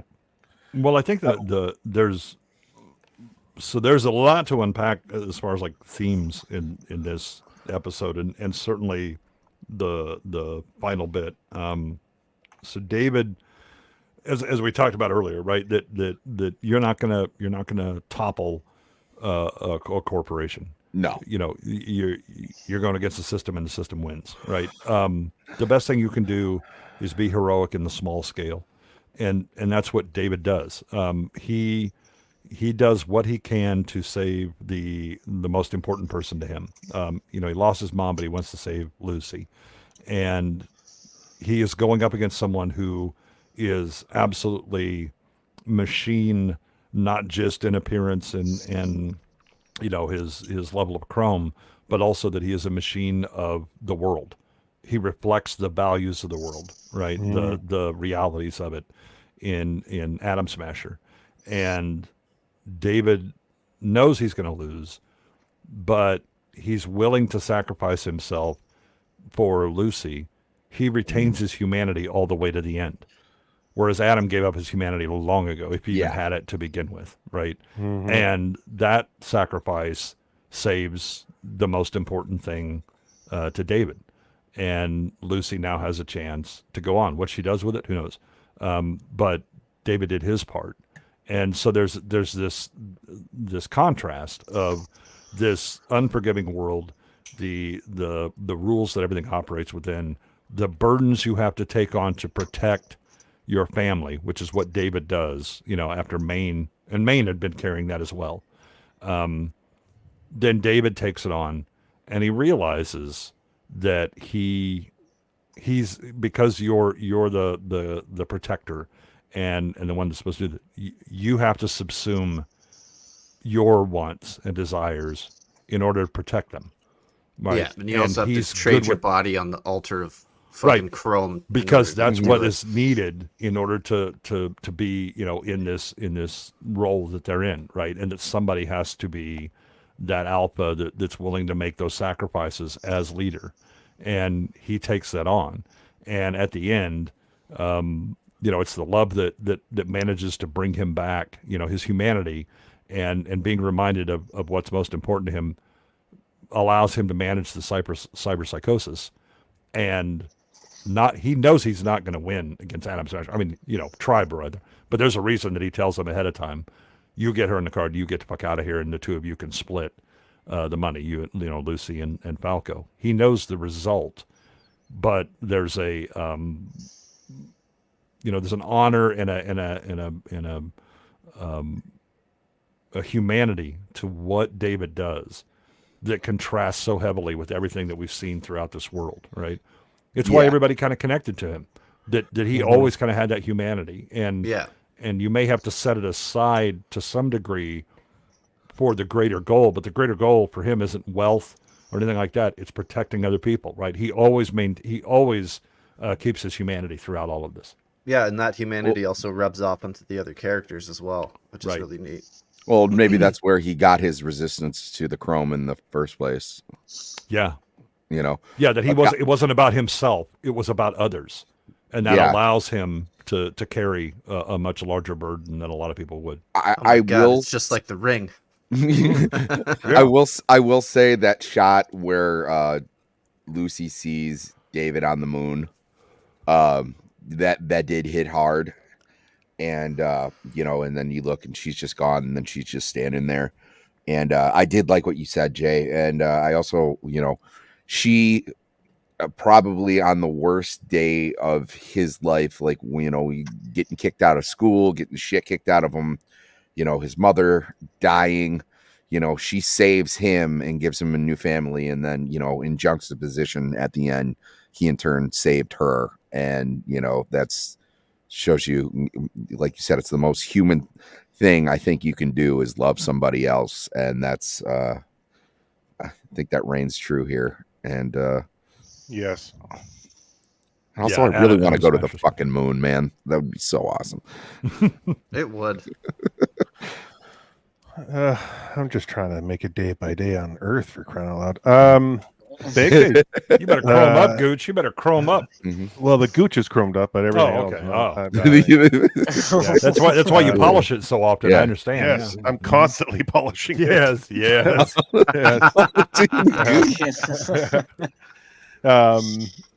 Still waiting for that genie to show up. What up, baby? Your thoughts on the show, bro? This show sucks, dude. Ow, I love this show so much until the end, because I just don't. We missed the whole part where like you miss all the character development. I just don't. I don't give a fuck about David and Lucy by the end of the show. I don't even know if they're romantic. Like it's like there, but it's not really. You don't see it develop. You don't see it like blossom into him like caring about her enough that he's gonna kill himself so that she can live a happy life. Like, I care more about Rebecca dying than David dying because she's hot. Thank you. Which is... No, Zach, BAGFACE isn't just thirsting for Rebecca. He's talking more about character than... Yeah. No, it takes a special type of distance to love a girl with that haircut. It does. It does. No, I just... I feel like this show is incomplete. I kind of stand by the thing I said last week, where it feels like they had probably 2 seasons of this show planned, and then at some point someone was like, no, 1, and they were like, oh, okay, and then we just got this weird incomplete story where I don't get the development of the characters that makes me care about the ending of this show. And it's cool, the art style is cool, I understand the themes and everything that's going on, I understand the world, I just don't. It just doesn't land. It just doesn't land with me, you know?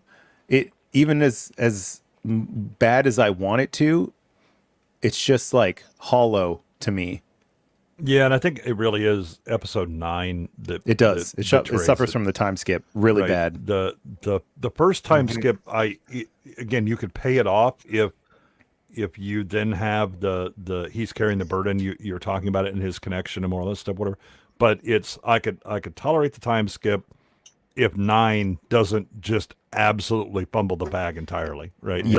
But boy, does 9 do it. They had a lot of legwork to do after the time skip, and they just don't do it. Right. Yeah. Yeah. Yeah. It's like there's maybe another like originally this was supposed to have 13 episodes or something, and that's just what it feels like. Crunch. Okay, 9 speed run. Whew, and it was like, what the hell? You that 9 made me mad because it really did betray a lot of stuff. You weren't here, BAGFACE. You jumped in after we had that conversation because I mentioned it as well. Like it's so fast paced that you don't relate to any of the characters. You have moments, and you want to invest into the David and Lucy relationship. You want more of the main and David mentorship. You want more of the Pilar and the Lucy relationship. You want more of it, but it's so fast that it's so fast, man. You forget about it at times where it's just like, oh yeah, this is even Falco. There's a character there. He's almost like a Boba Fett where he's there. He's a cool character. You want to know more about him, but it's just I don't mind the transition of Falco once you lose Maine, and then and then you come in, right? That he's kind of that replacement steady. Yeah, that would make sense. Ice cold guy and all this stuff. Even, but again, 9 absolutely fucks this series because it really skips the if you're gonna have the time skip earlier, then you have to have the progression of David, taking on the burden, being more involved with the family and the kind of a patriarchal role, right? That he is the one who has to protect everyone else while still engaging in this stuff, right? And that's where it really fails. I think that but the other thing is that I don't think you want this going too long, because it would violate the idea that these lives, live fast and die young kind of thing, right? And so hanging around too long is like, what the fuck? I mean, you're in constant danger, and it seems like plot armor must have been deployed in order to keep a lot of these people alive, right? Whereas you're pretty quick into realizing this is a dangerous place, that people get killed regularly and quickly, and it's just, again, it's that 9th episode. My God, does that piss me off? I feel even if we pull the dream walking or whatever they do, like they show the beginning of the series a lot, that like one guy that gets killed over and over and David watches his death or whatever. Right. Like you pull Atom Smasher into that. Like it's weird to me that you only see Atom Smasher in this episode, right? Am I correct? You don't really see him much before, right? Yeah, he's so again, you shouldn't see Atom Smasher much, because Atom Smasher is like this mythic figure. Yeah, I need some sense of him more throughout the series. They do mention him in passing, right? It's just that if you're not kind of keeping an eye out and really being immersed in it, it's kind of a surprise where the hell he's showing up, right? But when he does, the reason that you don't get a lot of, let me show Atom Smasher, is because people that see Atom Smasher tend to not be able to tell stories after, because they're dead. Yeah, that's why it should be in like one of those dream dance things or whatever the fuck. I can't remember what they're called. Brain dance. Yeah, like if you saw that big ass dude at the beginning of the series and like no one can handle him, and then Atom Smasher comes up and just like pops his head and then walks off, you'd be like, okay, that's the guy you don't want to fuck with, kind of thing. No, I like the idea of him just being like the boogeyman that people talk about, right? But even if they would have mentioned him more, right. Yeah. So that's another thing that I think could have made Atom Smasher, because if you know the lore behind, then Atom Smasher has a lot more impact, right? The problem with the show is that it doesn't give you the idea that, again, he's the boogeyman that they talk about, to scare little Edgerunners and keep him up at there night, should be right? gravitas around they didn't that. set him up properly. They needed to show like a scene of him doing something sinister, and they could have kept a lot of the mystery there too. Like, even just like a little cutscene where upsetting Nos here. Even if they just have like a little cutscene, like it didn't even have to be like the first episode, but like when David really started to be fruition with the Sandafistan, and then like he's talking to one of the execs. Atom Smasher's talking to one of the execs and was like, "Do you want me to handle it?" And they're just like, "No, not yet." Like, you know what I mean? It was just, he's the guy, he's the end game, he's the one coming in. So that doesn't work because Atom Smasher he's a tool used by the corporation. He doesn't go, "Hey, do you want me to handle it?" No, he gets told, "Hey, we need this shit to get handled." All right. And it gets handled. And that's the end of it, right? Again, it's Luca Brasi doesn't come to the Godfather and go, "Hey, I was thinking maybe with this." No, he just sits there and Luca, I need to take care of a thing. Yeah, yes, Godfather. Yeah, okay. Nos, I'm just gonna say this out loud. I just typed it, but it's okay to like bad shows, Nos. This show is not. Oh shit! It's not okay. It's not bad. This is not a bad show, but it's not good. It's not like a god tier show. It's good, but like if I watch this, like if I'd watched this and not done this panel, I would have been like, that was cool, and then forgot about it 1 week later. Been like, okay, I can go on to the shows that are really impactful and have a fucking storyline that isn't overly complicated and like sucking its own dick at all moments and not worrying about character development and more worried about me trying to learn about a corporation I don't give a fuck about. I care about David.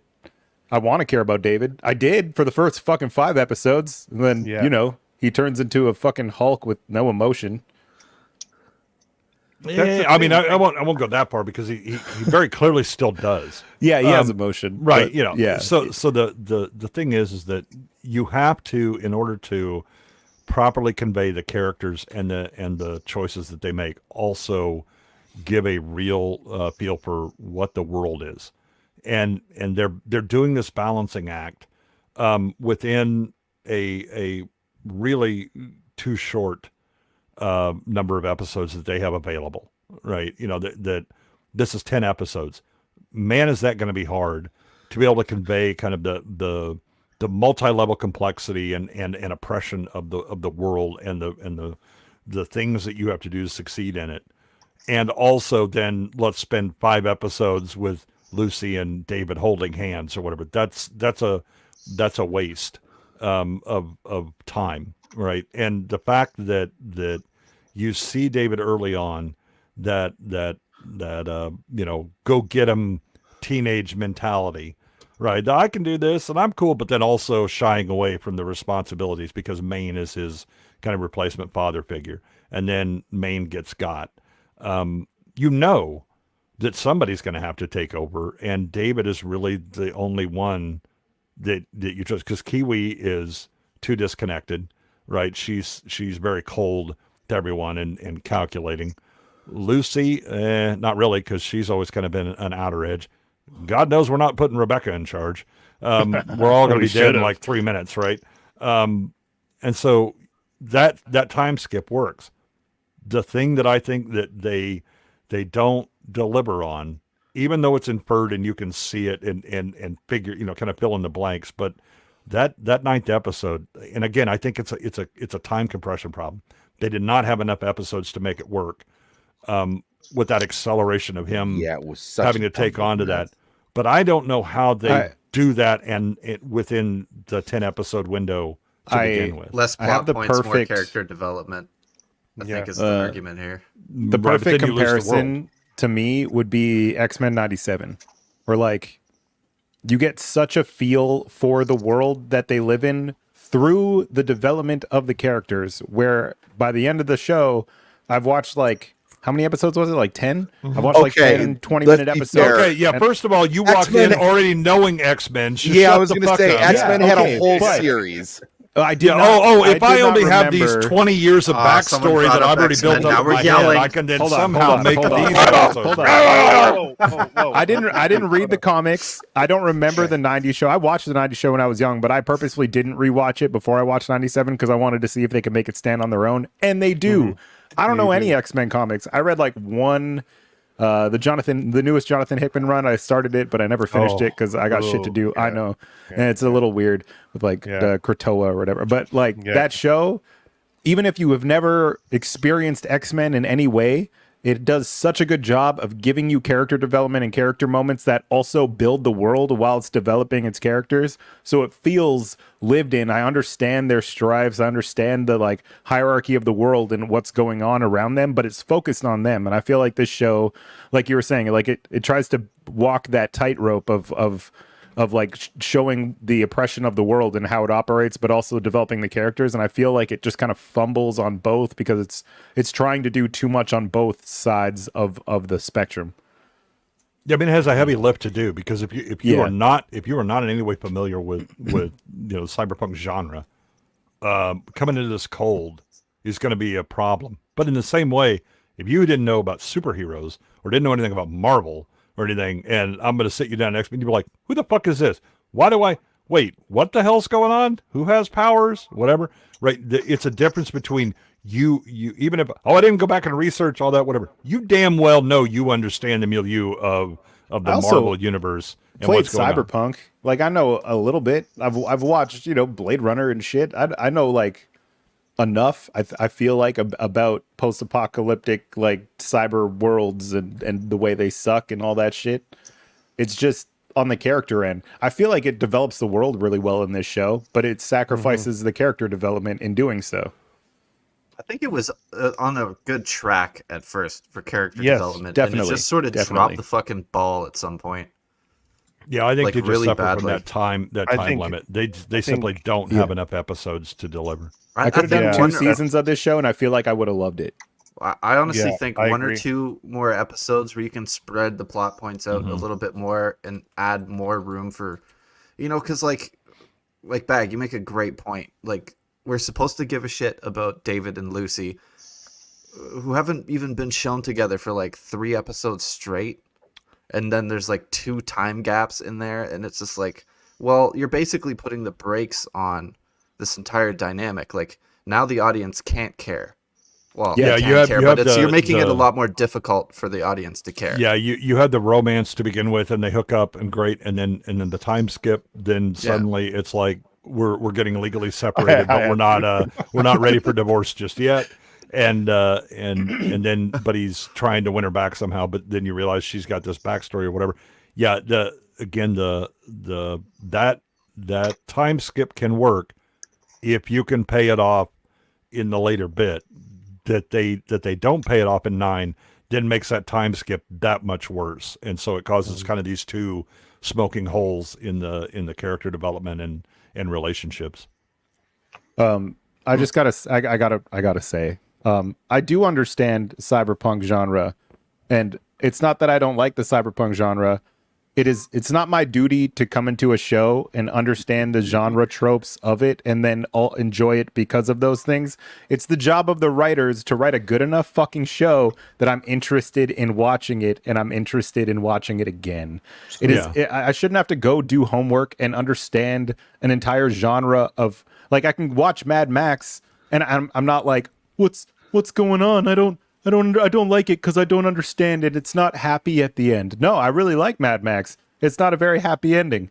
It's not a very happy world. It's kind of the same-ish genre. I guess it's not cyberpunk, but it's like post-apocalyptic and everything fucking sucks. It's dystopian. But, like, It's motorpunk. It's in the same area, but it's written well. And you don't even have to have the characters fucking speak for me to enjoy them. They're just actually developed in a way that is enjoyable to watch for the average viewer. And if this show is made for the niche audience that really enjoys cyberpunk and they don't want to write the show to actually explain larger themes and things, and I'm just expected to know so that I can enjoy the show, that's bad writing, my dude. That's like what everyone complains about with Marvel. I don't want to have to do homework before I fucking watch something so I can enjoy it. Yeah, I think they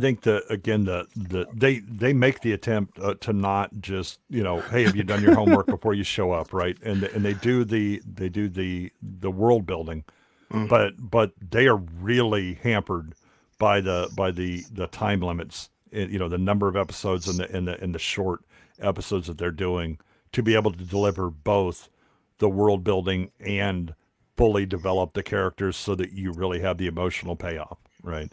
That's what I see, is that I really think that they thought they had more time and then found out, no, you do not. And then that's what it had to feels make like. it fit. Yeah.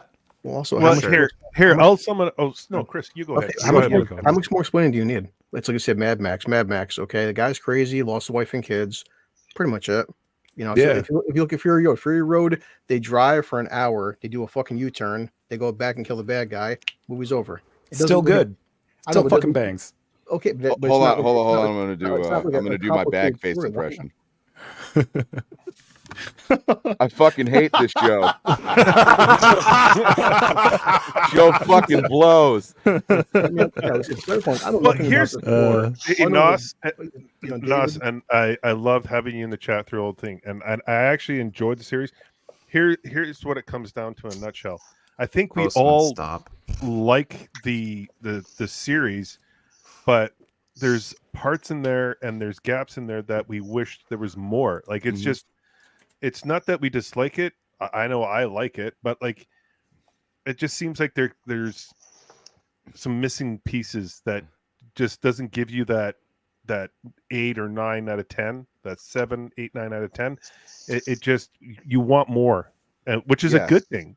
It's like, it's not like it's badly written. It's just, we just want more, like to make it work more, to make it mesh more, to gel better. Yeah, if episode 9 wasn't as big of a train wreck as it was, and there was more time, Gooch, you didn't invite us on and go like, "Hey, we got this shit show to watch." It's not like how Roman's having me on the show going, hey man, we're watching The Acolyte. And I was like, oh, all right. Yeah, this ain't B-sides where you know you're going to be eating a Yeah. shit sandwich as soon as you come on, right? You know. That's up. Yeah. After 10 episodes with David, I mean, how much more do we need to know about him?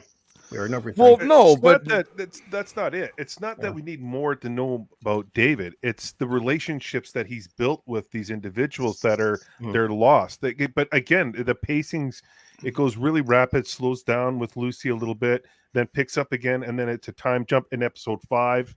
We have that gap when Maine dies, and then David is now bigger. Yeah. And we lose something there. You get lost, and then again, I don't just as you get caught up, then episode 9 happens, and then you're like, "What the fuck?" Right. That's the thing, is that you could have one or the other, right? You could have the speed run of 9, or you have the time skip, but both cause a problem. And it's not that I don't understand the motivations of the characters, or that I understand who they are and what they care about, right? But it certainly lessens the connection you have, but it also makes it very hard to casually watch this, right? That you can't just go, I'm going to put this on and do something else while watching it, right? You really have to like commit to picking up little things that are laid out in order to figure out the world building and how the hierarchy talks about it. Again, we've got people on the panel that I know damn well sat and focused on watching this, and they're trying to figure out where the security people are in the hierarchy. I was one of them. Of Arasaka, right? But it's a no distractions, focus on this thing, because this is a hard science fiction genre that has a lot of depth to it. It is not watch people run around in tights and do cool things, and then there's some interesting social commentary. There is a lot of levels to this, and if you're going to bring like a normie casual audience into this show, you're gonna have to commit the time to get them to wade them in to the pool and start at the shallow end and get them into the deep end. This one really starts with you're going to start in the middle, and then you're going to take one more step, and you're going to be off that cliff and into the deep end hard, and you're going to struggle with it. And again, I think it's because they have this limitation of number of episodes and time per episode to be able to lead people in and do it. So I think this is going to be a show that's very hot and cold. If you know the genre, then this is going to work out pretty well for you. I mean, it's not going to be a 10 out of 10, but it's going to get, it's going to rank a lot higher. If you're utterly focused on it, it's going to rank a little higher. If you were just watching this like any other show that you would do, right? You'd kind of be like, what the fuck happened here? Why? Wait, what? And you either go back and rewatch it, which takes a certain level of commitment that you had to be bought in early, or you're just like, hey, I'm not sure, right? I understand the ending. I certainly understand the plot, but I'm not sure why I care that much, and I'm not sure why this world behaves the way it does, right? Why did this guy have to die?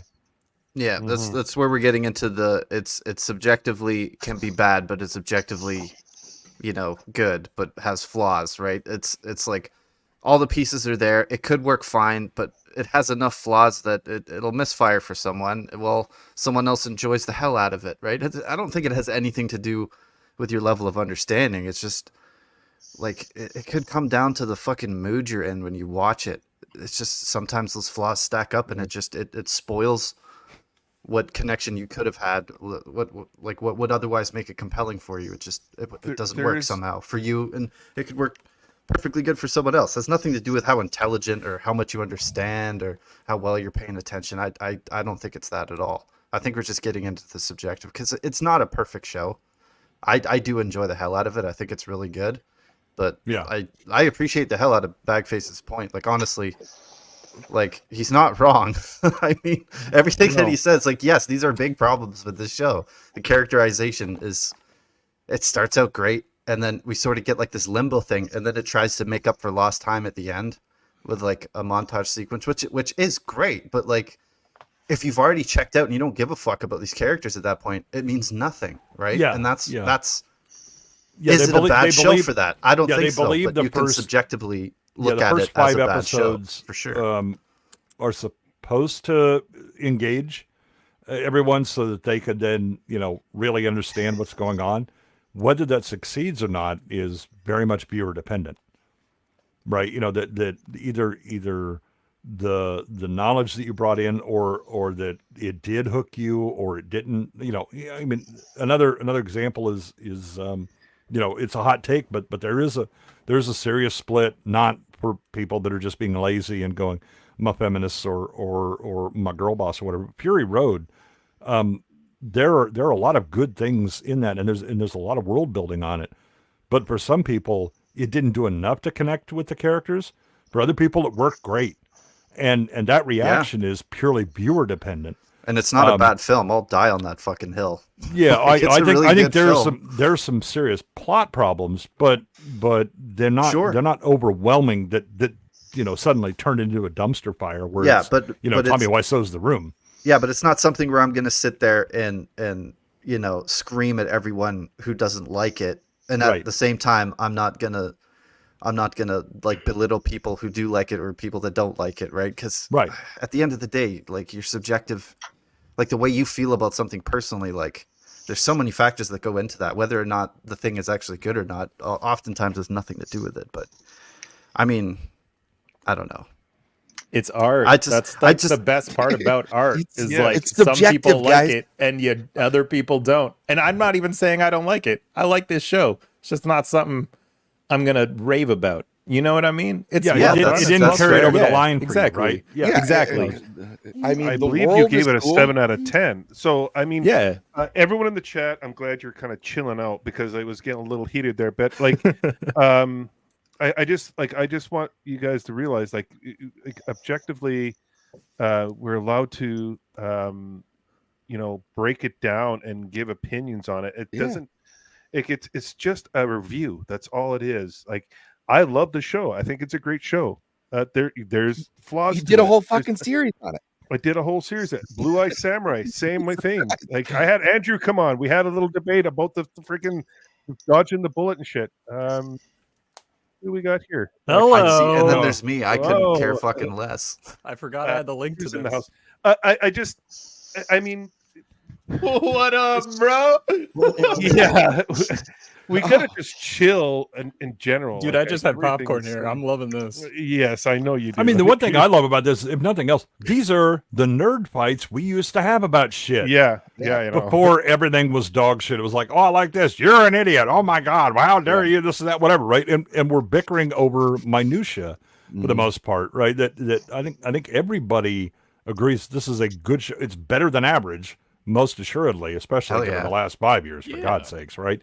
It's just that there is, it goes from really good, it could have been great, but either through the writing and or the limitations of time or whatever, it just kind of fails to hit that high ground, right?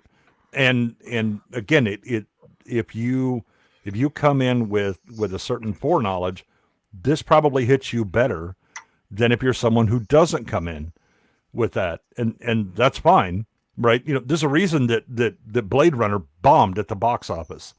So did The Thing. Does anybody sit and go, man, those movies suck? Yeah, maybe a few. We laugh at them and point and move on, right? But those things, ended up capturing an audience and catching on. But were they universally appealing? No. And frankly, I don't want to watch pablum that is universally appealing to everyone. No, that's the problem with 100%. A lot of modern shows is they're trying to make it universally appealing, and they just become universally unappealing. It becomes this saccharine bullshit.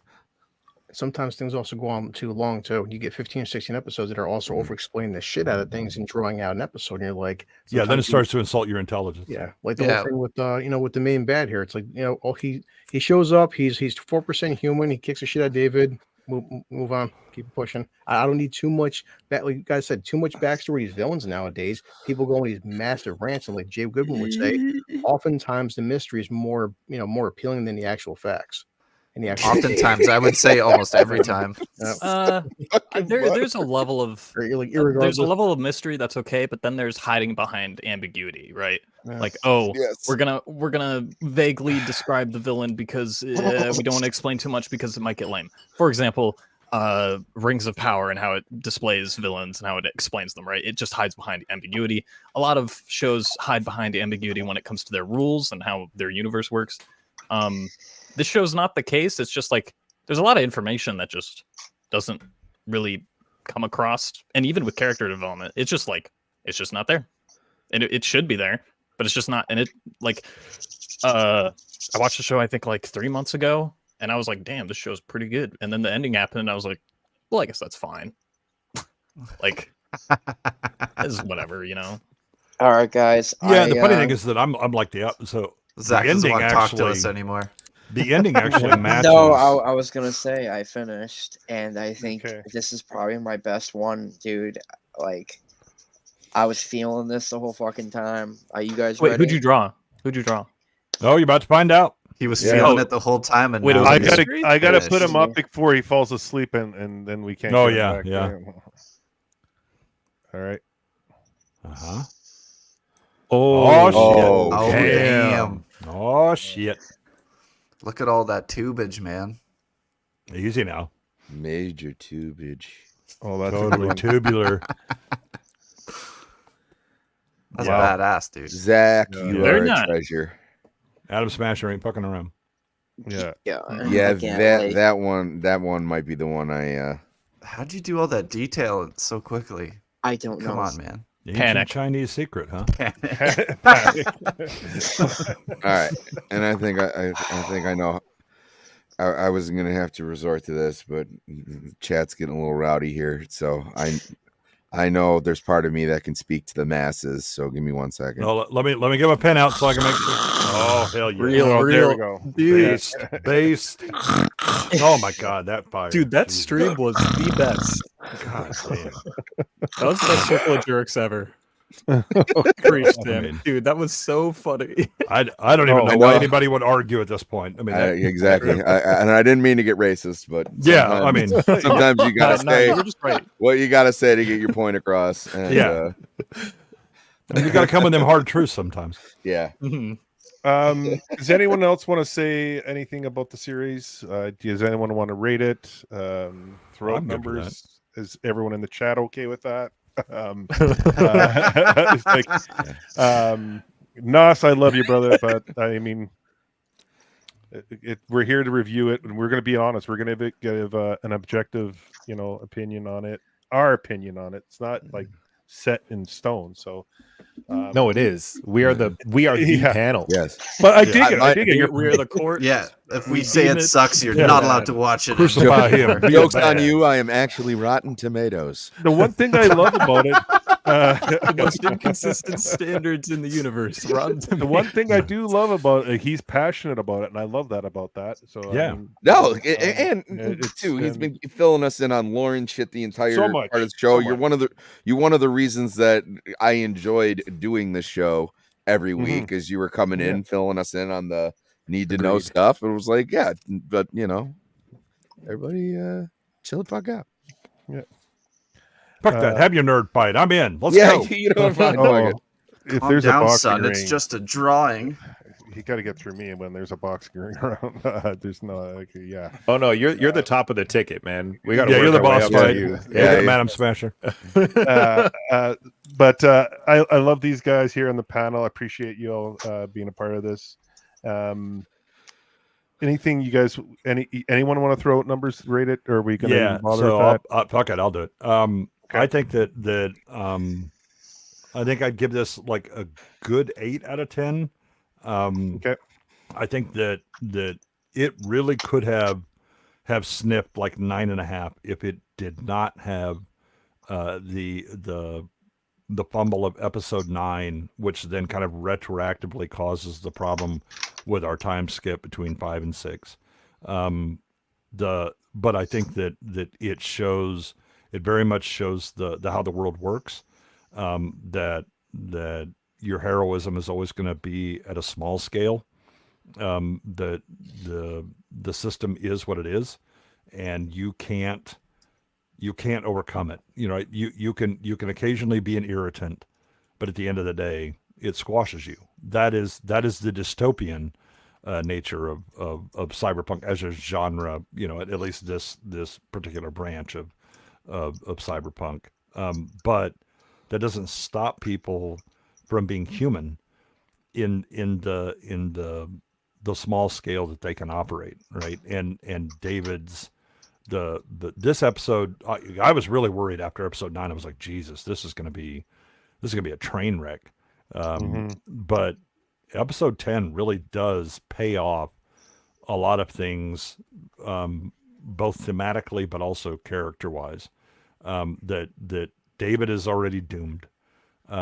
David then is willing to sacrifice himself because he's, you know, the leader, but also that he cares deeply about people, and he still has his humanity, and he makes that trade so that the person he cares about most can escape this situation and get out, right, and have a chance at the life that they choose. That's as good a win as you can possibly hope for in this city and in this world. And so that's why it was. I was really hovering after 9. I was like, man, this thing is going down to maybe a 7 or something like that. But yeah, same. But David really does. You know, that arc at the end really does pay off in a way that it did better than I could have hoped it could have done for the last one, given the prior episode and how they skipped over so much. Amateur, you want to throw your rating out, or? Yeah, I think I'd give it like a really solid 7 or like a really weak 8. Yeah, Jay basically hit the nail on the head. I think it is well written. It's just it's lacking in execution in a few ways. Like especially character development. Like everything seemed to be on track for the most part for like the first, I'd say like 4 or 5 episodes. But wherever the first time gap is, or time jump, sorry, things just sort of feel a bit disjointed, and then like character connections that we're supposed to see happen are just sort of implied. And I mean, if you're fine with that and you can just move forward with it, then sure, whatever. But if you aren't, it's sort of a deal breaker. I don't think that necessarily makes it bad, but it's not. Yeah, it's not its strong. Not bad. 8 the is characterization. Good. 8 is good. No, it's not a bad show at all. But like it worked for me, but it didn't work for BAGFACE. So it's like, okay, well, you know, that has to be taken into consideration because BAGFACE isn't a fucking idiot like some people think. It's a terrible show. It's got it's a terrible show. You should all feel bad for liking it. There's a suspicious amount of women in the show. I mean, if it was Andrew, we could go ahead and dismiss it entirely because that boy doesn't know what the hell he's doing. Yeah, show fucking sucks. But I do think that there's. I mean, there's somebody who said that Bag made it clear like early on because he had watched it through and then was kind of coming back and in there and he was disappointed in the lack of like a hero's journey where there's a payoff, right, where he's able to affect. Oh no, you're not gonna get that and all that, right? And I'm like, you're in the wrong genre for this, brother. That doesn't happen here, right? It's like I'm watching a Greek tragedy. Where's the happy ending? It's a Greek tragedy for a reason, right? You know that there's no happy endings. It comes with the meal. Yeah. Sammy, do you want to throw out your? I'm gonna give it 3 different ratings. I thought you were gonna give it a 3. I was gonna wait for Nas. It gets a 3. No. Holy shit! No, you're just trying to get trolling him now. Oh, you better quit. You better quit right as soon as the stream ends because in green room you're getting fucked up. No. So 3. Fun factor. I'm giving it a 9. Woo. Well, it was explosive. It was fun to look at. Yep. It was like if I was having a party, I would put this on in the background with like the sound off because people were like, dude, what the fuck are you watching? People's heads are exploding, you know. Eyeballs rolling. Yeah, exactly. People, you know, it's great. And then as far as execution with the animation, I'm going to give it an 8. and then story and everything, I'm probably just going to give a 7.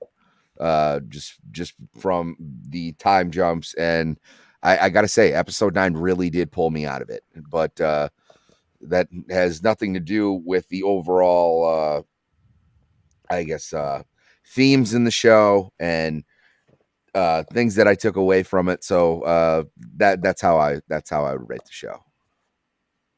Okay, fair enough. Bag. We're doing it again, baby. I want to say, like, I don't think I'm not always after like a hero's journey. I think the reason that I was disappointed in this show that it wasn't is because it almost feels like the setup of this show is the setup for a hero's journey. So I think my expectations were different than what I got in the end, which kind of fucks with your head a little. And then, like, you know, analyzing it with you guys, I kind of understand a little better, I guess.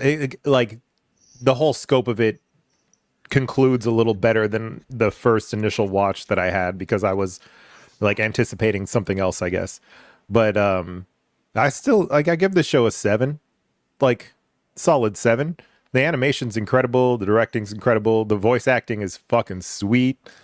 And yeah, like, the themes that it's trying to, like, I guess, yeah, we compared it to last week when we were comparing it to like Game of Thrones, where like all the pieces are there, you understand where it's all heading, and it concludes in a way that makes sense, but it just doesn't get me to that conclusion. I think that's kind of where it falters.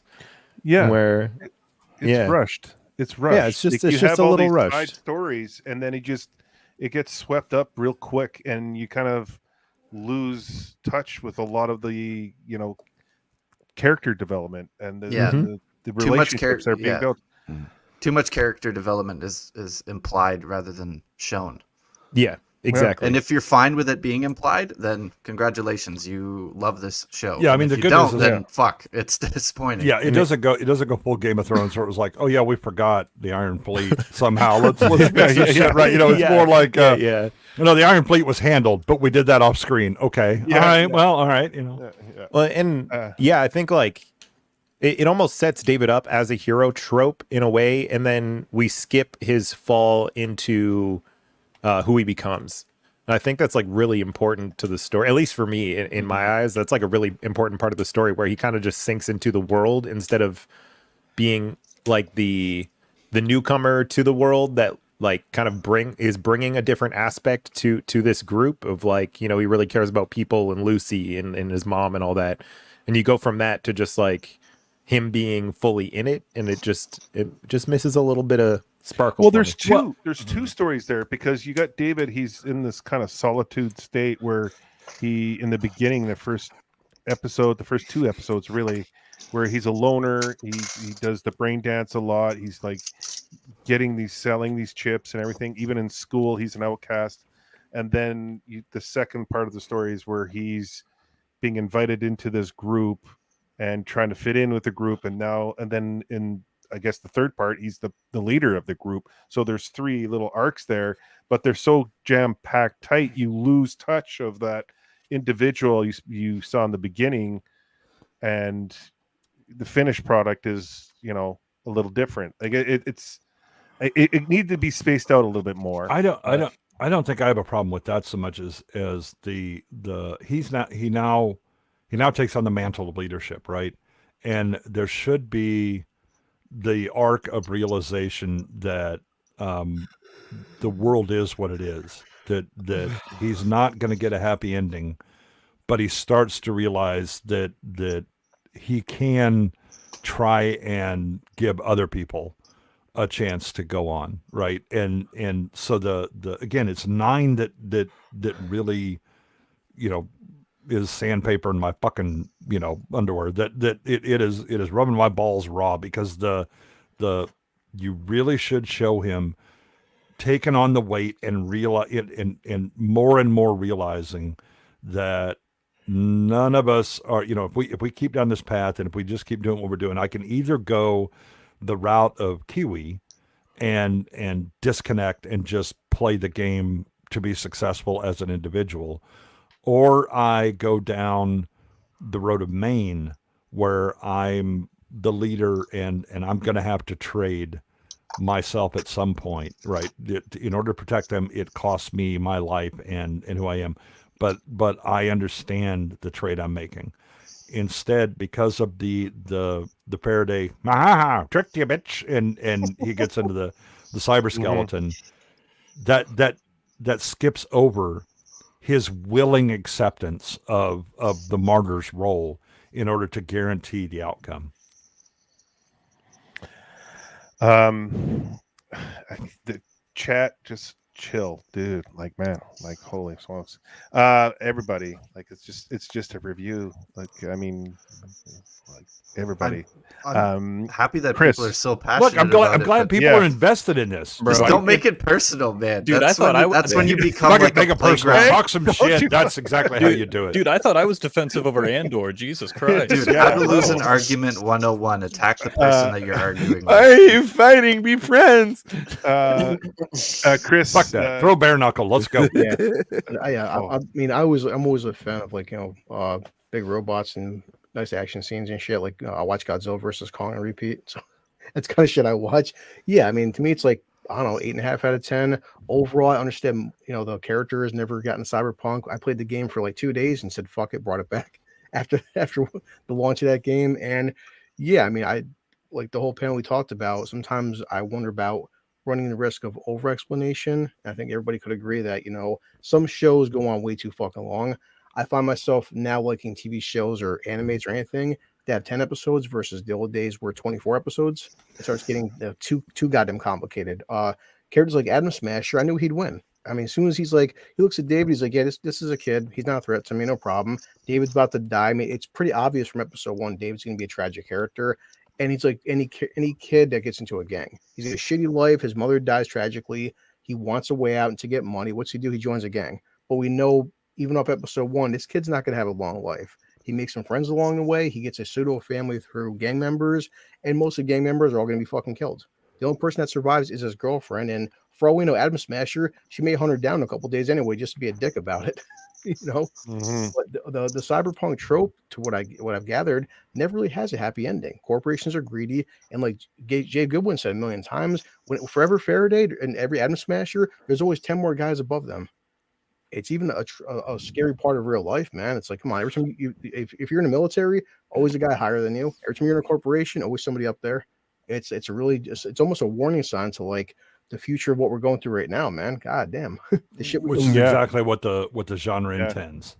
Yeah. Yep. I mean, I could see you guys said you do want to see more character development, more time with these characters, but I feel like I got to know David enough and his gang enough, me enough where I didn't want too much, and that's it. For me, it's enough that it ran the risk of over explaining. It didn't over explain for me, but I do see the flaws like you guys said. So with the animation, I still give it a good 8.5 out of 10. Yeah. I know, and Andrew, you gave it a 7 out of 10, 7 or 7.5 out of 10. Yeah, 7. 7's fair. Yeah. I think I do like how it sets up David in this kind of your normal typical hero's journey, and then it attempts to subvert that. I don't think it nails the subversion as much as it needs to. Like, we've seen characters who are subversions of the hero's journey. There's fucking Paul Atreides in Dune. Like, he's the biggest subversion of the normal hero's archetype. And then you have like Arcane with Vi. She's set up very much as episode 1 and 2 as the hero of the story. There's a line, one day the city's going to respect us, and then that all goes to shit. And she kills all her friends. And then, and I think if we were to compare time skips, I think like Arcane's just Arcane proved me wrong that because I hated time skips. I fucking hated them. And then Arcane proved me wrong, and I'm like, all right, this is how you do it. With Edgerunners, not only do we skip time, we also skip character development, as everyone already said. Like, we are completely reintroduced to David. Like, he's a completely different character now, pretty much. Like, he's this hulking brute. Yeah. And we have to like relearn who he is because now he's in this. He's in the herald role of this team, and then we see this rookie that comes in and like gets blown up on the first mission, and then he's like, aha, classic, and it's like, okay, so you're completely like you're seasoned now. And I don't think the show acknowledges how much time and character development it skips. But overall, What did you say? You're right. I mean, to be fair, I don't have a problem with that time skip, except for episode 9, where it then doesn't show the progression of him. He's taken on the burden, right? The fact that, look, we know where David is going. We've seen Maine, right? This is where he has to go if he's going to be leader. And so we see him, he's bulked up. Okay, it's all that. What I need to see is him then. He is now, I'm in charge, I'm doing the things, but I need to see his realization of here's how this shit ends, and my job, much like Maine's was, is to protect my team and keep them together while I can, right? And that I have to make personal sacrifices in order for that to happen. 9 really speedruns that, and that's what betrays the time skip that you get prior. Right, that's the problem. But I think the other thing is that this is not a subversion. The world has told you from the get-go that the only reason you get a reputation, the only reason you get named is when you're dead. Right? This isn't Paul Atreides who can become God Emperor and half worm. All this, right? There's this line of following that he can take over. That option is off the fucking table, and it always has been. And they at least forewarn you by saying that, the only people that get a reputation, the only people that are really known, and that only happens after you're dead. Right. And you constantly see in this life that people don't last long. You get got. And as good as you are, as heroic as you are, the world doesn't matter. It doesn't care. Right. It wins all the time. And so David's inevitable death is, I mean, they tell him from the Bijo, dude, you start crumbing up, this only goes one way. Yeah, but I can take it.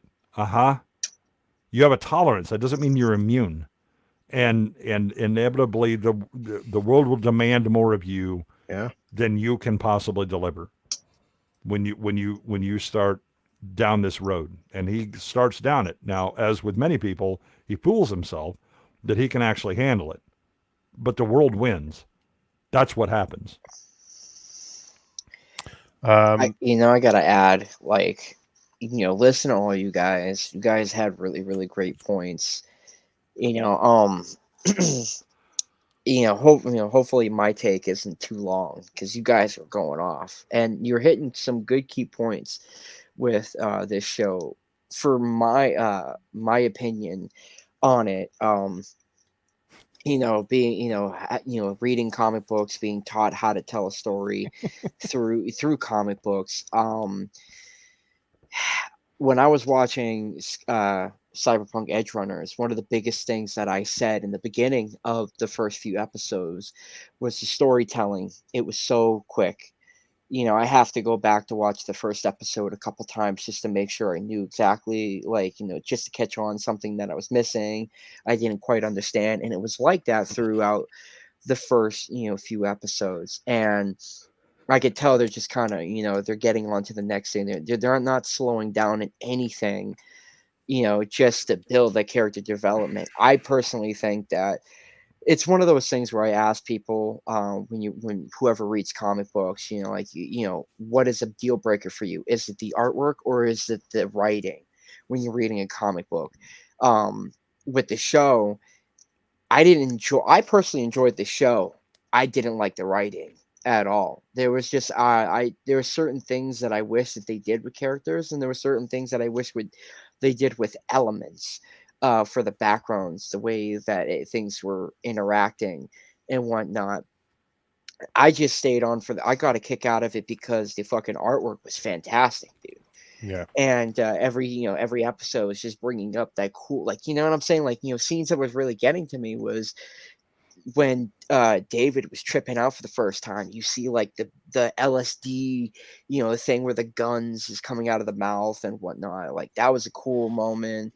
The moments with Ripper Doc and his his cellar where he's working on shit, because this is the atmospheric lighting, the props that they use to make it very believable. Yeah. I enjoyed that for all the episodes, and I just think that they really missed certain things. Like, for example, when what's his face, Rebecca's brother died, I was like, that was such a fucking stupid way for them to kill him off.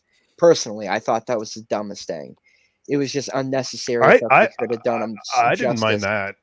I didn't mind that. Honestly, I hated it. I couldn't stand But it because it's it was just so the world they ridiculous. live in. Which one was that? That was Pilar, where when the guy is pissing and Pilar is up there talking shit to him and he gets shot. Yeah, and it was just like, it was a joke. You can kind of get yeah. like something's gonna happen. You knew it was gonna happen, and like that was a moment that I really couldn't stand. I couldn't stand how personally I think Rebecca was a really good staple of the show, and she was just really. Are you going to answer treated. the question? Are you going to answer the Oh, question? I would totally let her sit on my face. Totally. Real. I mean, I absolutely. don't know why anybody would ask that question. You know damn well. I mean, he's been begging for it the entire series. But I mean, like, Rebecca had a really good like character development. Like, she had a great design. Her design was solid. Even with the hands, I really wanted to see the hands in action, because I was like, dude, I bet you did, sir. I bet you did. Hey, you need to calm down. I'm just saying that, like, it was that you guys were saying it was the same thing with the cowboy looking dude. Faraday to me, Faraday to me was a fucking stupid villain. I didn't like him. The 3 eyes was ridiculous. I mean, it would have been cool if they had a purpose that was going to be shown in the show, but there was no payoff to it. So it was like, well, this is just there just to be there kind of thing. And to be fair, that is what Faraday is, though, because yeah, he's set up to be this big boss, but like, oh, newsflash, there's always a bigger fish, right? So this guy who's set up to be sinister is actually the most useless cog. Yeah, and I did like that he was a very sinister gay dude. Yeah, I've never been scared of a gay dude more in my life. Like him and Powerpuff Girls and. What are we talking about? We saw Ard in Heavy Metal. But that came out in '81. I'm talking about like this is a modern, thing. It was like, you remember they would always have like the sinister gay guy where like he'd finally get in the back room and he's like, "What are you doing here?" Oh yeah. The writing, I would say the writing for the show overall is a 5 out of 10, but the artwork was a 10 out of 10. Ooh. The art was really grabbing for me. I if I got to, I could watch the show on mute.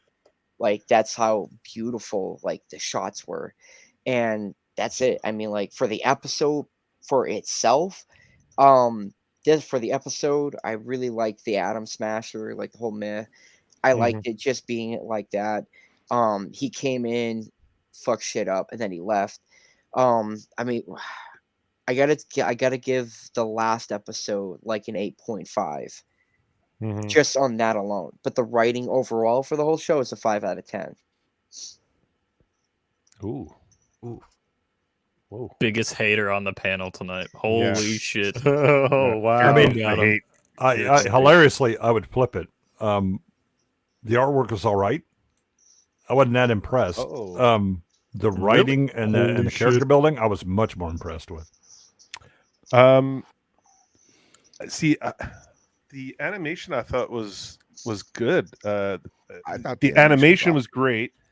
The artwork was great in a lot of areas. Like, I like the world, like the grittiness of Santo Domingo. That section, the artwork, the negative space, the backdrop is like awesome. I thought, like, even like in where they're in the apartment blocks, they captured those moments awesome. Like, I really like that. So I have no issue with the art. The problem I have, and everyone's touched on it, is just like the time jumps. Like you mentioned Rebecca, like she was gone for like 3 episodes. She was non-existent. Mhm. We could have had some, some more of Rebecca there, how she's mourning with the loss of her brother, a few other little things that are. Did Andrew just leave? Yeah. No, it was blue collar. Blue collar had to go. Sorry, blue collar. Yeah. And you got to go too, Bakeface. So yeah, in a few minutes. Yeah. Okay. So yeah, I it's not it's just there's a lot to the story. There's there's a lot there, but I think it's just compacted too tight and fast. Yeah, I think all the pieces are there. I don't think the Yeah. writing's bad. I just think the execution, it's sort of like flopped in enough places that it can shake you off, right? Mm-hmm. Yeah. So I mean, I would give it the series. I would give it about an 8 out of 10, 7.5, 8 out of 10. I like it, but like Beg did say, like it's one of those shows that once you watch it, like I watched it a while ago and I forgot about it, and then I saw it come up with the video game, and I'm like, oh shit, Cyberpunk! I remember watching the series, and I'm like, oh, we should do a review on it because I liked it. And so it's not one of those shows where you're just like constantly talking about it because like the writing's so well done. Like X-Men, yeah, it has a history there, but damn, 97, there's moments in there you're talking, you're like, did you like that Magneto moment? Like that is a moment. Which Magneto moment? Yeah. Episode 3 where he's like three or so episode good. 2. in front, yeah. By the way, if you don't think I'm wearing my fucking Magneto helmet that entire episode, I'm gonna fanboy out. Yeah. So again, but this is a matter of what interests you and what are your tastes. I got no bucks to give about X-Men 97. I didn't care about the original series. I don't care about it now. The vast majority of superheroes, I have 0 bucks to give, right? Because for the most part, they're not that interesting. There are interesting bits of the world. There are interesting characters, but as a world as a whole, it just doesn't capture me. But that's a matter of what attracts your interest and what do you identify with, right? As Gooch and I were talking about with Demon Slayer. I mean, I've watched a few episodes. I recognize it's a beautiful animation, but I asked him last time we were on, it was like, convince me that I want to watch this, because thus far in those early things, there was no greater, like larger theme, no anything that was intellectually interesting to me other than cool story, bro. Let's go. Right. And he was like, no, you really need to watch a few more. And then you start to get into it. And then I sat down and did that. And okay, now I'm interested. Right. But the reaction that the Bag would have with this, where yeah, he's open, he knows some of this stuff or whatever, but at the end of the day, he's looking for a good story, and there's there's strong character development or whatever. That's not the interesting bit for me. I mean, the characters matter, but it's what are the themes that are being conveyed? What is the world that this is happening, and what are the rules of that world? Mm-hmm. How does that alter things, right? It's why sci-fi is always my strongest suit to go into. That's what I care about, because it asks interesting philosophical questions and then puts people into it. If you don't identify with that, you're not going to connect with this, right? Again, area normie ain't going to work out for this. And even people that are interested in animation, they can like the style of it, but if you aren't thinking about what a lot of these things mean, how they build the world, how the people are within the world, the constraints that they're operating under and all that, if you're not picking that up, this is just going to land flat for you. And I understand it. I don't necessarily agree with it, but it'd be the same with me watching X-Men 97. I could appreciate the animation. I could like a few characters, but the world itself isn't that interesting to me, because it's really a shallow allegory for some other social things that have been going on for a good long time. Well, I would agree and disagree, because I don't care about X-Men. I'm in the same boat, or I didn't care about X-Men. I liked Logan, but all the other movies, I don't care. Logan's peak, but all the rest, I don't care. X-Men 97, on the other hand, that made me care about X-Men. Like, first episode, I was like, all right, this is a fun show. Episode 2 happened. I'm like, okay, Magneto is like this really interesting character. And Magneto's arc throughout the show is like pretty intense in terms of what it does with him and Xavier. There are other problems with what I have with what they do with Xavier, but with Magneto is really solid. And in terms of like what people look for in a show to enjoy it, is I guess different from like the objective qualities of the show itself, because there's two different definitions of objective, and one of them people really don't talk about. The first one is like, oh, the standard rule set of all shows, does it follow these guidelines? And there's the other one where it's like, okay, what's the themes and messages that it's trying to portray, and how does it do it well, or how can it do it better? I love the themes that are in Cyberpunk Edgerunners. Like, it's really interesting to me. I love the world. I just don't think it capitalizes on both the world and the theme to mesh them both together and tell the story that it wants to completely. And that's my problem with it in terms of how like it's objective as a theme and how it's conveyed within the story. I think just could have been better.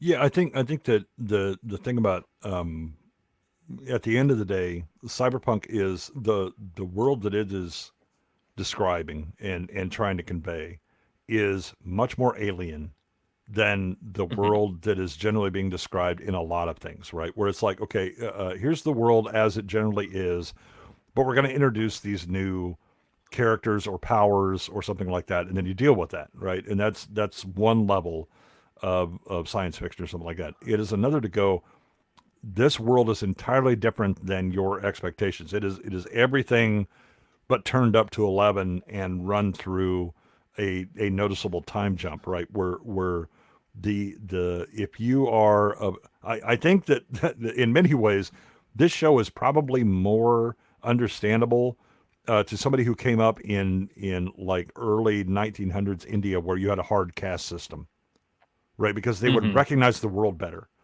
As Westerners, this feels really alien to us because we really have this belief that we are special as individuals, and the individual is the most important, and things will work out if you try hard and all that, right? That kind of Protestant work ethic or whatever. And this world doesn't give a fuck about you, right? And to try to get people to shift into that mindset and understand how everything goes, that's hard.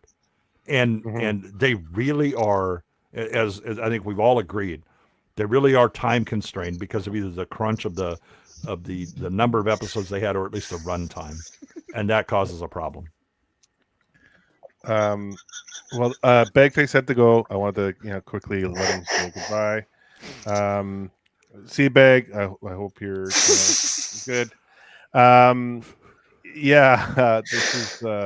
This is I didn't expect this episode to bring up so many emotions tonight. I actually did a bit. Really? I didn't. It had been building, yeah. Dude, what listen, are you talking about? It's been building for the last couple episodes. Knowing Nos, this show is his entire personality. All right, that's pretty much it, all right? I mean, you look at and I absolutely respect it. Look at the first time that Bag came in late and kind of brought some weak takes when I was on it. I was like, I'm sorry, you said what? No, that's just flat wrong. And I'll give Bag credit. He didn't stop and start thinking. He was like, okay, that explanation makes sense to me.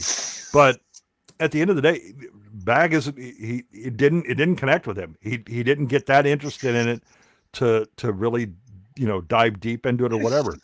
And for me, that's fine. Now, I don't then allow you to go, but overall this is shit or whatever, which he stopped doing once it kind of. Also, Bag ain't fucking around. He'll troll the hell out of you. Yeah, because 100%. Why not? Right? Yeah, exactly. It comes with the meal. You know exactly what you're getting, right? So stop. Guys, I've been playing like damage control in the chat for I know. 3 episodes. Well, fuck now. that. I mean, again, I enjoyed this is the kind of shit that we used to do cook, bro. before everybody got weak-livered and oh my God, somebody said so. They said mean thing to me. Let me run to my fucking safe space. The hell with that, man. Step into the ring and let's go. No, right? People are saying mother, Windex. I don't like those words, so I just said, boys, keep it out of the chat. Keep it out. Well, let's close this out. This is thank you everyone for watching. Emperor, you're going to be on next. You're going to be on tomorrow night. Yeah, well, not tomorrow, but next week. This fucking stream is. You're not falling streaming apart. tomorrow night on. Oh yeah, I'll be on B-sides. Yeah. Yeah, Sammy, start snoring. I think we can. Dude, I'm fucking crying, bro. This shit. Sammy's snore is still by far the best take we're gonna get. So everybody remain calm. Yeah. Okay. So you're on B-rolls tomorrow night. Yeah. And the weekend. And then I'll be back here Thursday for Demon Slayer. Stop fucking laughing, boys. Yeah. That makes it No more hard. laughing. Amateur, where are you going to be, bro? I think I'm only on here. Well, with you on Wednesday and Thursday this Nice. next week, and that's Okay. it for me. Sammy. Shit, man, I'm on everything. Just turn around, you'll probably see me. You'll hear him too. Not now. I'm here now. Yeah. You looked. Say my name 3 times in a mirror, and then And then you'll hear distant snoring. no, I'll probably Snore I'm 3 hoping- times in a mirror. I'm hoping for a redemption arc on Circle of Jerks, and then Sunday I'll be on Stupenzo's thing, and then starting next week, yeah, I'll be pretty much on everything on this channel, and then I'll be starting the Acolyte with Roman, and then I'll be starting House of the Dragon with Nadia and Lady B and Oh, you have a good thing to Kaida. watch, and then Alkalite. No, you're the reason that Blue Collar was absolutely wasted for heavy metal then, because holy shit, Okay. man. Sorry, I missed it. Oh, sorry. Yeah. No, yeah, What just happened? if you want War? to see it, please watch the replay heavy metal. and like and subscribe. Zach, True. you'll be back here next Tuesday. Yeah. I'm gonna be Okay. back here Tuesday. Yeah. Andrew, where are you going to be? You're going to be here Tuesday for X-Men 97 I episode 1. am. It's Yes. X-Men time, baby. Oh, I'm so excited. Yeah, yeah. I finished the show finally. Good show. And yes, very good. I'm looking forward to that. So yeah, next Tuesday we start X-Men 97 episode 1. Come check that out. What next Wednesday we're doing Akira 7 p.m. Eastern, Zach. 7 p.m. I'm gonna see if Eastern. I can make it. If not, I'll Yeah. still do the drawing later on in the night, so I can go ahead and give it to you guys. You can always pop in later. Don't worry about it. So we're going to be doing Akira. We got quite the panel for that. We got Amateur, Sammy, Hypno, Angry Badger. Who else is on? Copa, hopefully, if he can make it. And Damn, that is a panel. yeah, it's a panel. And then next Thursday, we're doing Demon Slayer. Good one's going to be here. We got Amateur, Sammy, and Zach will be here for Demon Slayer episode 1. Looking forward to that. So you guys, the chat, you guys were awesome tonight. I appreciate all of you. Nos, without you, man, like you're the encyclopedia for Cyberpunk. I appreciate you, brother. We love you, buddy. Yeah. And now we're gonna take off. Everyone, take care. Please sub and like and comment. Nice comments, please. Yeah, do the I'm thing. I'm afraid to say that. Everyone, take care. We'll see you next Tuesday. Ciao. Peace. Nah, comment bad things.